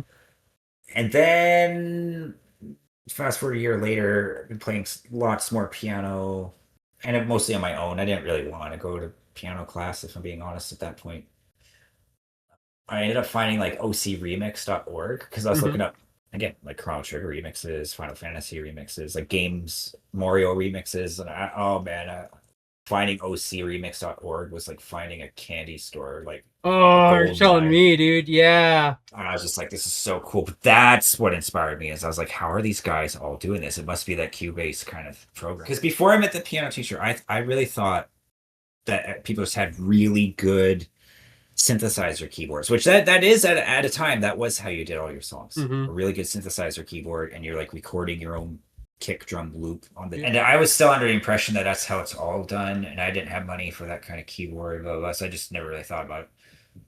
But ocremix.org got me to find Newgrounds, and from Newgrounds, I was like, this seems like I can actually message people here.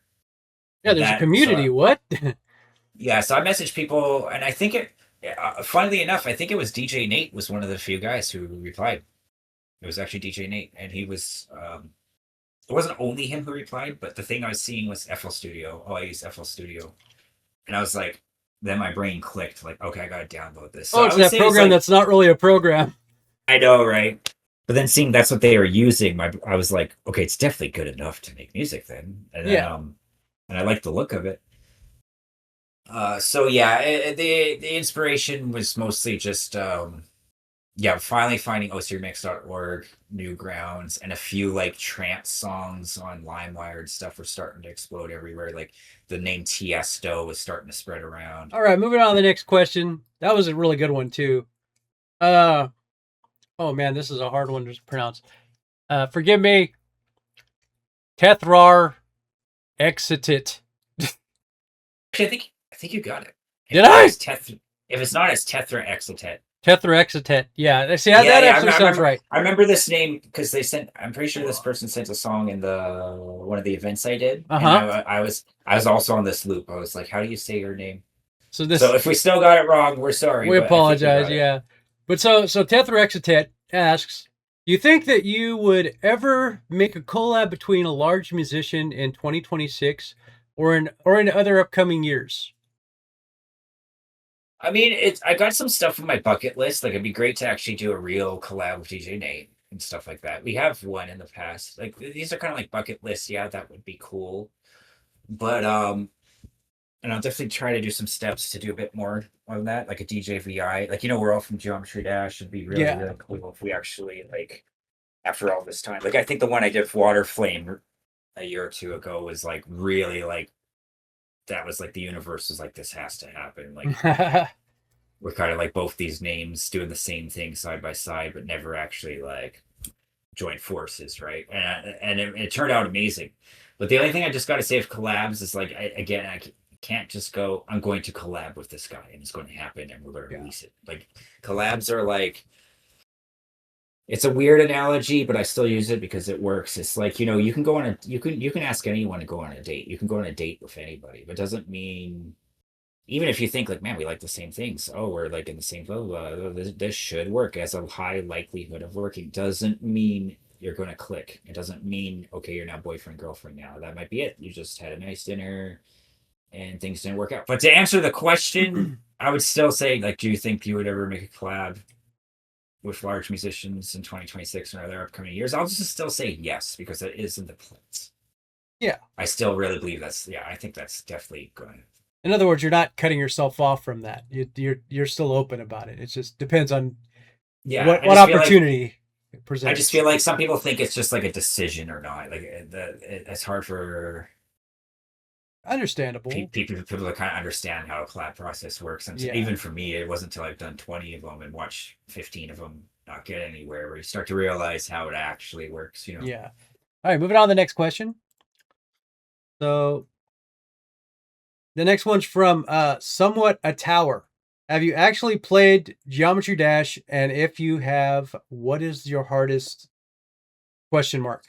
Yeah, I played Geometry Dash on and off since its release, pretty much, and even if not from right on its original release, since 2015. Okay. So I've been playing it before you were even born, kid. No, how dare you ask me that question? No, but I'm not crazy deep into it. Like I beat the Meltdown songs, the Seven Seas and Viking Arena and Airborne Robots right away in 2017, where it was when it first came out, because that was pretty cool that the game featured like only my music. It was a smaller Geometry Dash game, but it that was cool. It was a different time. So I like had to beat them, right? But for most of Rob Top's main levels, I beat most of them. So I think technically my hardest, I don't know. Depends which one you think is harder, the finger dash. But the real answer that people want to hear is I'm at about 23% done deadlocked. So that's probably a good gauge of my actual skill. Is I haven't beat deadlocked yet, but I made it to 23%. That's what I'm working at, and that's about where my skill level is. I'm good enough to be making progress in it, but I haven't beat it yet. Yeah, we'll move on to the next question. And that's from NDK14. Will you make another Newgrounds Classics remake? And if you do, could you please remake Hypersonic, Dark Crystal, Flying Away, Phantom, Destructo Dance, Skittles, Backstabber, Flying and Stuff, or Not Afraid? ? That sounds more like, that doesn't sound like a question. That sounds more like a request. But you know what? Let's treat it like a question anyway. I can't see myself necessarily remaking these, but I might make something themed off for callbacks and stuff like that. Like, I'm trying, because I have a list of stuff that I should remake, and I don't want to just become that guy that just remakes everything all the time. Some stuff is best left as it was, and that is the capsule of the time. Yeah. I always say this as an example to people, like Deadlocked doesn't need a sequel. Sonic Blaster kind of does, because it's a great idea, and I'm glad it's a hit and stuff, but the mix is actually like, I didn't have the skill to fix that one at that time. You feel it in your soul that like there's actually some stuff that could use fixing, where some stuff doesn't need fixing. It would just need so to make a sequel, you'd have to think of a new, I have a way better idea, or a new angle. For example, like, I don't know, Flying and Stuff piano version instead of the song or something. Like something's got a different angle, but you never know. Stick around. I might do some stuff like that. I don't know if I'll make another Newgrounds Classics remake kind of album. necessarily, but there would definitely be another remakes album. I don't know if I'll call it Newgrounds Classics at this point. Maybe just classics. Better title than that. Just classics. Just the main stuff. But But yeah, I will eventually get to a point where I'll like look at the top 15 that need a remake, and I can do way better now. well, you and I have always joked about and kind of seriously joked about doing a sequel to Phantom. Yeah. If I ever come Yes, out it of would happen. my music retirement, we'll see about that. If I do, Yeah. that's the first thing I'm going to work on because, but it's almost actually like one of those songs that like doesn't need a sequel.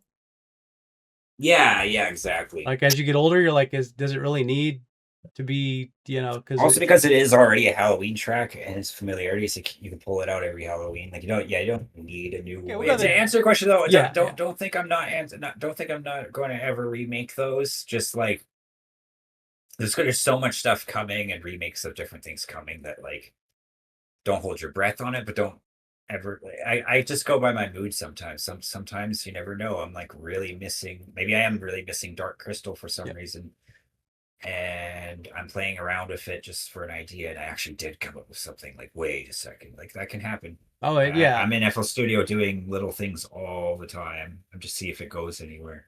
I got another one from Absolute. What is your opinion on breakbeats and the genre that are derived from it? Breakbeats and basically the sub breakbeat genres. Yeah. What is my opinion? Only one of the most groundbreaking, world-changing genres ever. Here, I was thinking you're gonna be like, good shit. No, I'm joking. Well, think about it. Like the whole PS2 era was so much variation of breakbeat. Oh yeah, and it's amazing. And even these days, like a lot of game developers talking to me, the kind of music I can see they're hoping for, I'm like, it's breakbeat again. Like they don't realize it, but I'm like, you're looking for PS2 era music, and I agree. Like I agree. Yes, please. Bring it back. Bring it back. And I love it. I know probably where this question is coming from because there's breakcore and other kind of subgenres, and some people hate on breakbeat because to some people they're like, oh, you're just throwing in the common amen break loop. That's an iconic thing to use in your breakbeats, but you're just throwing it in there and just slicing it up and reversing and pitching down and this and that. Like some people are kind of shit on it a little bit, like it's not a real thing, but I think it's amazing. I think that's a really cool way of making music. Like I do prefer if it's not just only drums. That would be my only thing I would say because the amen break has been used. It's been used a million times 20 years ago. Like that's how. Yeah. That's just been used. But like if you got some song or like, breakbeat, like we got the Crystal Method, like the Matrix guys, Prodigy was sort of they're kind of drum bass, I guess, but like breakbeat was part of so many soundtracks. You got the Ratchet and Clank soundtrack where it's like a lot of breakbeat mixed with orchestra, and it's really cool. The iNinja soundtrack is really cool. It sounds so video gamey, but it's all based on breakbeat. The SSX Tricky, the snowboarding games. Again, lots of breakbeat. It's just amazing. I love it. I think it's a solid genre that will always be around, similar to like rock and heavy metal. Like their baseline staple points that are pretty solid for everything. Good. We'll move on to the next question. Let's see. This one's from, I think the name is Smirk, SMIRK, but the S is sideways, so could be Merc or Smirk.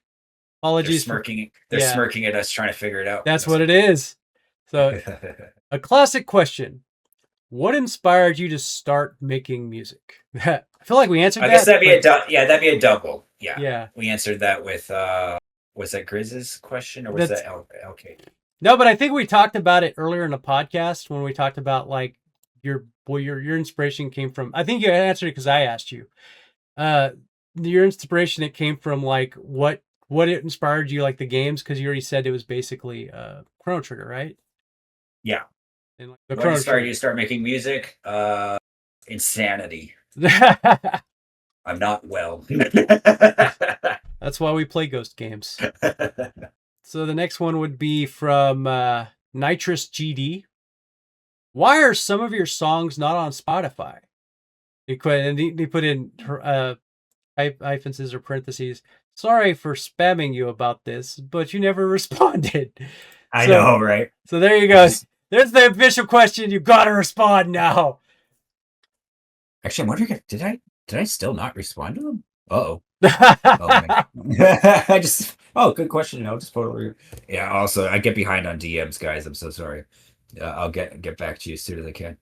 But yeah, the reason for some songs on Spotify, like a lot of people ask about Dark Dragonfire, and now it is my fault. I should have it up there since 2 months ago. But the reason why I wasn't on Spotify initially is because like that was an old song, and it's not that I didn't upload it because it was old. It's just it was old and forgotten. Like there was no point. And in 2020 was actually the year. Like I've been through the evolution of the internet. We had Newgrounds, MySpace, SoundCloud, and then we have SoundCloud. Then we had TuneCore. We had our old age. That's not old age. Like early days. It's old for us, man. Jesus Christ. iTunes. It wasn't even Apple Music back then. It was Yep. iTunes, where you bought albums. You couldn't stream songs. And like it's just been through all the things. And like 2020, the main question I used to have was why aren't any of your songs on Spotify? So in 2020 was the real switch where I was like, all right, I gotta really buckle down on this and get like everything uploaded to Spotify. And it was a huge job because I had to like get every song from all 40 albums, wherever it was, and I mainly got the albums uploaded. Now, Dark Dragonfire, Wander of Thought, and the missing songs weren't actually part of any albums. So like Hydra, we finally uploaded, but that was also missing because it wasn't on an album. Some of these were just like Newgrounds uploads at a time. And Dark Dragonfire, still no one would be asking me about that one today, except for since 2020, the level of Vernus on Geometry Dash got huge. And so it even took me by surprise that the song is like being listened to again because it was so long ago. It was one of my first songs in my first year. So yeah, it's going to be, we're going to fill in the missing gaps. So just know some of these, like, it's only because they got used later that people have noticed them. And I'm like, oh yeah, I should upload that. You're prioritizing what you feel needs to be prioritized to be put on first, and then yeah, and it's also like my Newgrounds has a bunch of like little demos and different things. Like I don't have to upload all the extras, WIPs and all that other stuff. Yeah, and to me, like Dark Dragonfire felt like an extra. Like you didn't feel like, like in my first year of trying and trial and error and stuff. Final short answer is in 2020/2021, I thought I uploaded everything that needed to be uploaded. And then as time went on, it was like, oh, never mind, those weren't on albums and people care now. So I'll get caught up. I'll do well, because for real, Dark Dragonfire is one of those ones that just wasn't really. Yeah, but it's how you said it. And people care much, right? Yeah. So, but I'll do like a ghost upload. That means it won't come up as a new release. It'll just like be on Spotify now. Like so I got a list. I got a list: Dark Dragonfire, Wander of Thought. There's a few more. Oh, next question. Let's see if this one spammed you too. It's funny. 1R7AN says, again, I'm sure that means something. It's sure it spells something, but I'm sorry. I apologize. So here's the question: how satisfied are you with the new album so far? Have you been able to put your ideas fully into life, and has it turned out exactly the way you wanted? And then parentheses or whatnot, assuming it's close to being finished. Like I'll never be truly satisfied. It's just a musician's curse. But at the same time, I do gotta say I've taken this long because I was waiting to finally be like, oh, I can hear the sparks back. I was waiting for that, and it took me like earlier I was saying you make 20 small ideas to get the one good one. There were some years since my last album, there was like a year where it was probably one good idea in every 50 I was making. And it's not that I got worse. It's probably like a mixture of feeling like I did everything already. Don't want to do the same thing. My last album was the main one people were feeling, some tracks aside, but they were feeling like it was really cool and some people really liked it the most. Some people didn't like it as much as the other ones, but everyone kind of agreed it did feel like my sound was changing, or one foot into a different direction. And even the people who love it, I think people they don't want me to change. They don't want me to change. Yeah. And I don't want me to change. They but want I've that changed so iconic much. sound that you kind of been known for. Yeah, and so I've changed so much in the last few years. It's been kind of a transitional era of my life. But instead of turning into a new artist or new music or totally new style, like, oh, I make country music now, guys. Like, no, I'm not going to do that to you guys. So I've also the been artist trying to, formerly known as F-777. so I've also been trying to almost study my own music because there's so many songs. People say, could you make a classic F-777 song again? And that could mean one of 7 things. Like some people are thinking Ludicrous Speed, the fast stuff. Some people are thinking Dance of Violence. Some people are thinking Phantom. And it doesn't necessarily mean that this album is I've nailed it. It just means I think me personally, my brain has finally latched on, and now I'm able to make the right kind of music. Even if it's totally a different weird one, it still feels like, okay, here's an F-777 track, and that's making me feel happy, because otherwise, if I'm just too different, the music's too different, I would just leave this and start a new name, because I don't like it when movies do that. Like the movie was about pirates, and now it's just about aliens. All now it's about ninjas. Ran out of things to write. Like, can you guys make a new movie for that? But I have enough songs on there that I like playing on loop. Okay, next one. You ready? From Mirdu, Mirdu. And they say, how many of your songs do you think are failures? If there's none, what songs do you think should have gotten more bigger? So none. Next question. No, I can treat that as a legit answer, because go on.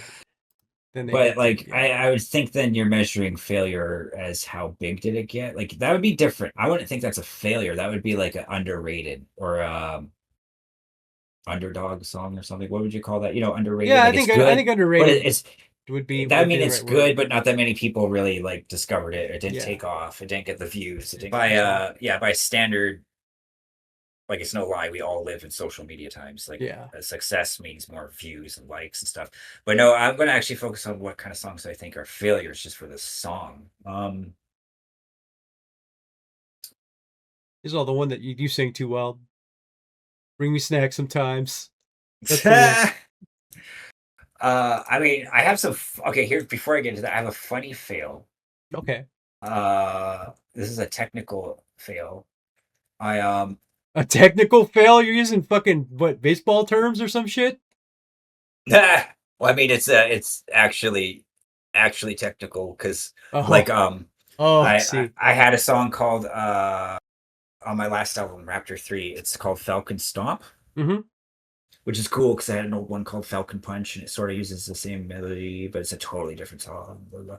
But I really like that one, and it's got what's out of all my songs, it's got one of the best stereo width and playing around with mono versus stereo and stuff. It's cool. Really wide. The delays sparkle the back, and the wideness is really nice. It's one of my songs I'm really happy about that. So it's funny this happened to the song. I'm happy about that because we made the video for YouTube, the visualizer, right? Yeah.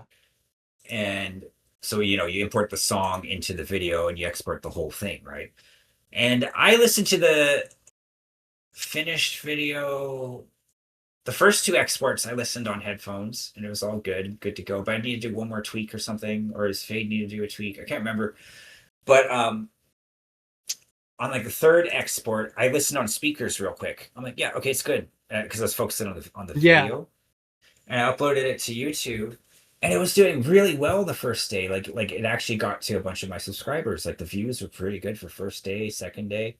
And then I started noticing the comments were all like, why is this song in mono? Oh, no. I'm like, wait, what? And I listen on headphones, because I listen on speakers. You can't tell as much on speakers, right? Because you got the left-right speaker. But also I was doing the quick skip, making sure it's all good, right? So I got on my headphones. I'm like, oh no, it's completely mono. Which that song is stereo reliant, man. And and for people to understand what that means, just imagine you're listening to a song of really low quality through like a tin can instead of the nice wideness on the full quality. It's the best way to describe it, I guess. So I had to delete the video because you can't fix it. I had to delete the video, export for right one, and then re-upload the video. And the second one didn't get pushed to the subscribers because it was YouTube thought I was doing like a double upload kind yep. of trickery thing or whatever, right? Yep, they do that. So that was a fail. That's a technical error fail. Yeah, I see what you mean now. It was a technical error on your part and YouTube at one point. Yeah. But then for a song fail, there's a few of them in the Chinese Dance Machine Volume 2, and it really bums me out because there's a lot of songs in here I poured my heart out into, man. Like the idea of it. The first song, Yin and Yang, like if you listen, you can tell when you listen to that one, you can tell I was just going crazy with the melody and just feeling it, and like the extra mile to make it just sing a bit that way, more notes and this and that, lots of layers. But the headphones, I was working on really bad headphones at the time, and I didn't realize the headphones were doing something crazy, like 5 times bass boost. Oh shit! And so I kept cutting out the bass when I was mixing it because it felt like it's too much bass. Oh no! And the song was getting really clear. I'm like, holy crap, this is like really fixing the whole song. And I was like so happy with it and blah, blah. And then I had some negative feedback. Someone was like, why does this sound like it's playing through a tin can? And someone else was like, why, blah, blah, blah. And like, I finally got like real headphones, not even nice headphones, just something that wasn't cheap. Yeah. And I could hear it. I'm like, oh no. I killed the bass on like the kick. I like on purpose. I remember doing it on purpose to like fix the mix. Yeah, because you thought it sounded too bassy. Yeah, like so bass you can't hear the music kind of thing, right? And then yeah, so I killed that song's mix. Oh, it sucks. You can hear it too. It's like, you know, you play stuff on car speakers and it has an extra boom. Yeah. Like the bass. This one will have 0. Because I cut it all out. And luckily the rest of the album wasn't hit too hard. Shaolin Warrior 2 and Firecrackers 2 I made long before making these other songs, so I wasn't on that setup. But Shanghai Lights was definitely hit with the same kind of problem. You'll hear it's missing bass. But yeah, that's always bummed me out because like Yin and Yang, I really like. It didn't turn out like it. Yeah. Imagine a composer so on fire, the whole orchestra's on fire. He doesn't care. He's just giving it his all. That's how I felt making it, and then now it's like permanently like screwed because of that one set of bad headset. Oh man. Okay, moving on to the next question. This one's from Count Glitch. Oh, this is an interesting one. How has the advent of AI affected the production of EDM in 2026? Even if you don't use it, you have other people using it or software integrated it forced on you to change anything in the production process. I'm sorry if I'm fucking that up. Yeah. I'll keep my answer pretty short too, because this is as you and I have talked about this too. Like, yeah, and the AI thing can almost get like as heated as political. Debates too, right? Like so, like I'll keep it short, and also, I think I thought about this quite a lot in the last few years, so I do have an easier way to answer it. But there's just a few pieces to the answer. So the question goes, how has the advent of AI affected the production of EDM in 2026? Now, obviously, it's the talk of the century. Yeah, especially right now. But it's hard to tell how much it's actually affecting anything, though. Because, like, I'm sure, like, you'll hear, like, Katy Perry's next song might have some AI. Who knows? But even that I'm not even so sure about, because it's really, like, when it comes to copyright or ownership or anything like that, there's layers in music. So there's copyright to owning your song, but there's also copyright protected on the master, the MP3 itself. Yep. So this means you could technically have a melody a little bit close to someone else's, and they might still win the rights to just the publishing rights or something like that. Just one small fraction of it, because it's just your MP3 and you get that section. Like everything's split out. When it comes to all this stuff, like when you want your music synced in movies, they want everything. They want the kick drums. They want the proof you own the VSTs. They want the proof of you made it. Like they want everything. So if you got an AI generated song, you can't actually provide that. So to a lot of companies, AI music is still worthless. Yep. And when it comes to Spotify, Spotify's trying to do a thing where stuff's going to be like listed as AI. However, they did just remove 75 million AI songs last week. That's good. So, and I don't think it's because it's AI. I think it's because there's like almost like bot spam going behind it, like people uploading like 100 AI songs a day. That's a possibility. And there's some good AI songs out there, but the thing is when people and this is my personal opinion, I apologize.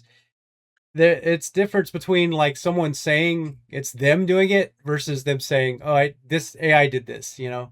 This happens to sound Exactly. cool. So that's the thing is like how's it affected the industry? I think like how it's affected the industry is like the average Joe who doesn't have any money or budget or any means for music and even the music's not even the most important part. They just need the music real quick for something. Like AI is a godsend for that. And In a world where but copyright claims are yeah. insanely crazy, and I mean, But people trying to be a recognized artist and or a recognized musician, like where you have followers on Spotify and you have people who like can't wait to watch you tour.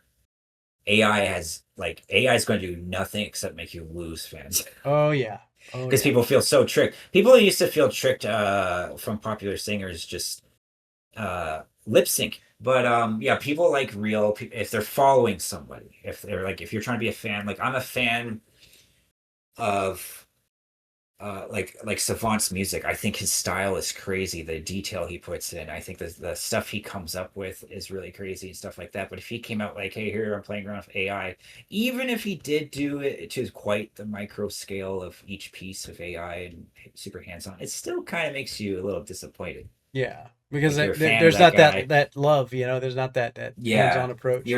you're following him, and even if it's not his skill, like you follow an artist for two reasons. One is their skill, or two is the song just sounds freaking good to you. Yeah. You love it, right? And then outside of that, to go deeper to fandom, you start watching behind the scenes. You want to watch the Q&As. You want to watch them make a song and all that stuff. And I feel like a lot of it's taken away when you just have a prompt generated song.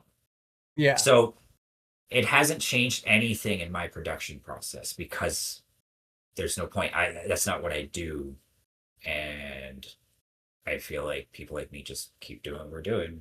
People, at the end of the day, people listen to whatever they want to listen to. If it's an AI song and they really freaking like it and want to listen to it, that's what's going to happen. That's not what I do, and I don't think the people who follow what I do would appreciate me. No, yeah. Even generating a violin Yeah. line from AI to use, I don't think that's going to be appreciated. You know, we have Control Z and like little shortcuts and things are always being invented. Like there's some elements to AI in the new FL Studio. Like instead of you going through and like organizing each mixer track, okay, piano one, piano two, I gotta color code it and type it all in. I gotta move this together, make this more cleaned up and easy to read. You could like technically type in there now. I haven't tried it, but apparently you can type into the Go for AI like do this for me, and it will like rearrange your project to like help you organize. I can see that being used a lot, like all that kind of stuff, just as a programming tool. That's a quality of life, though, kind of thing, in my Yeah, like that just almost feels like that's what the next updates of a program are anyway. Yeah. Right. Well, I mean, part of the question was like, is it going to be integrated and forced on other programs? So that's you're answering the question. I would just say like I'm going to personally stay away from it 100%, and for most people, I would say, if you're using it for some function, like you're already a producer, you do all this stuff yourself and blah, blah, blah, you know what you're doing, but careful, people don't like it.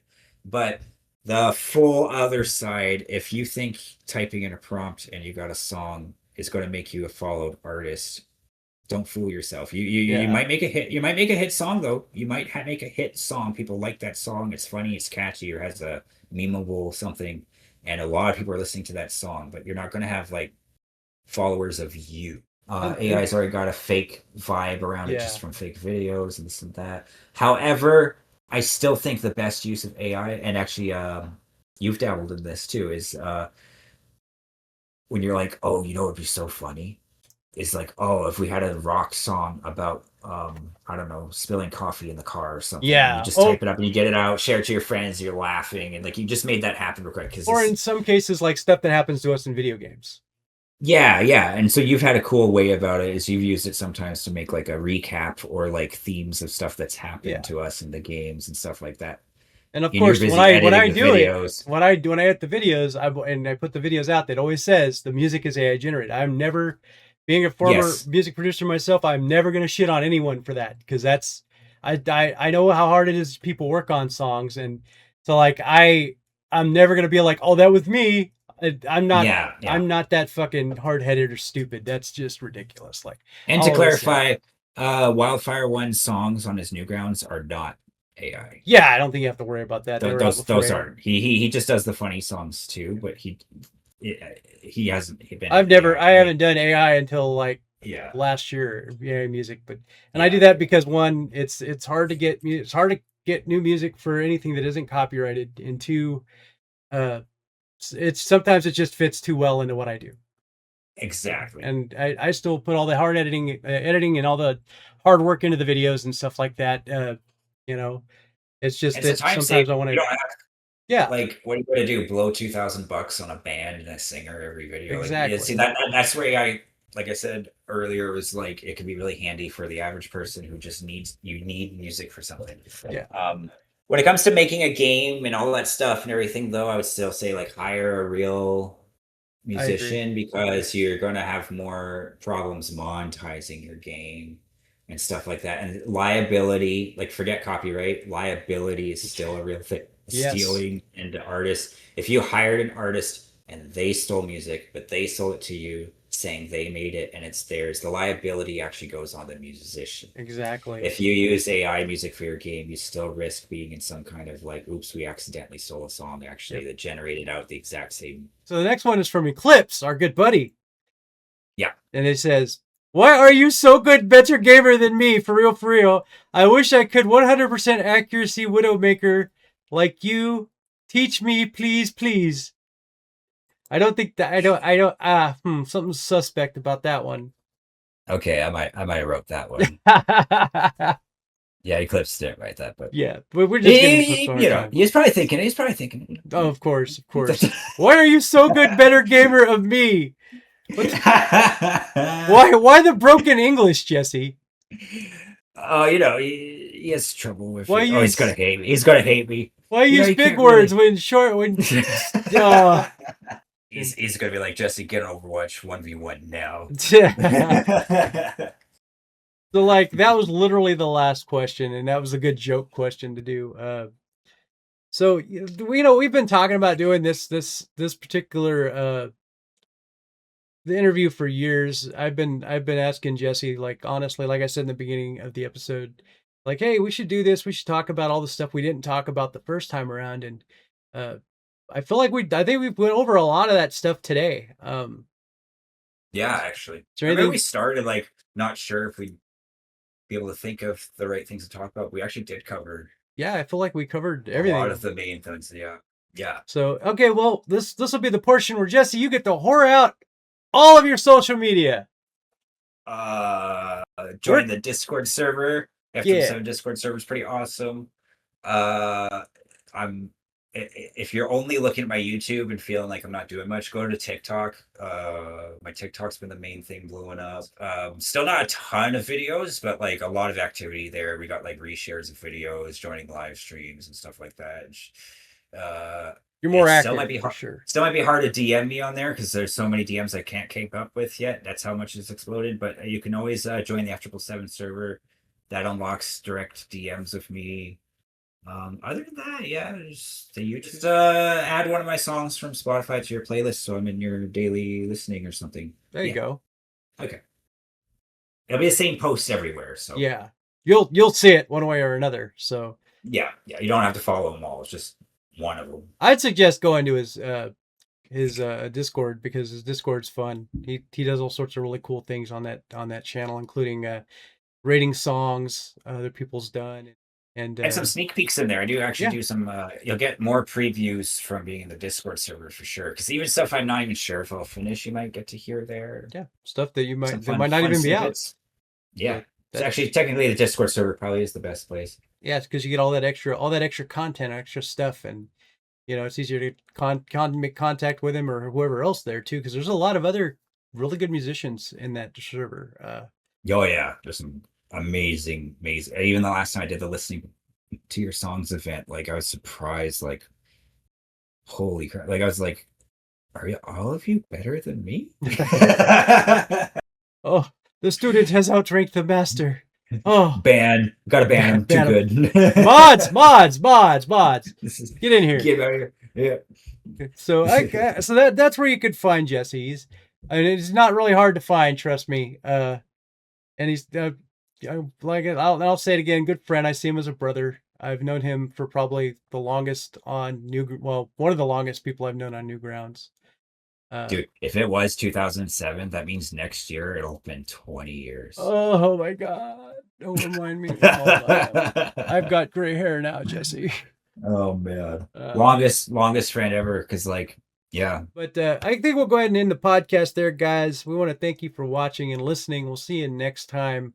I want to thank Jesse for being here and taking the time out to do this and answer questions and being the awesome friend he is. I also want to say fuck you, Grizzly, for having a power outage and leaving us at the beginning of this. So unlucky. Which I want to put that picture in right here so people can see the moment between life and death his PC had before his power went out, because we could literally see, because the background was bright as fuck and then it wasn't, and then he was stuck on that screen and then called me. He's like, oh, the power went out.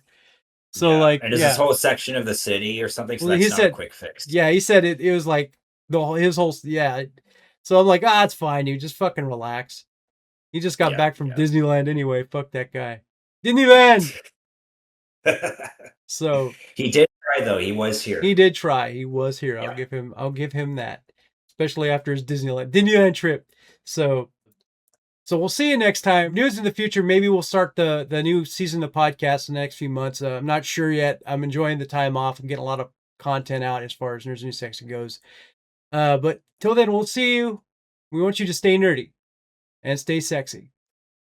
Always.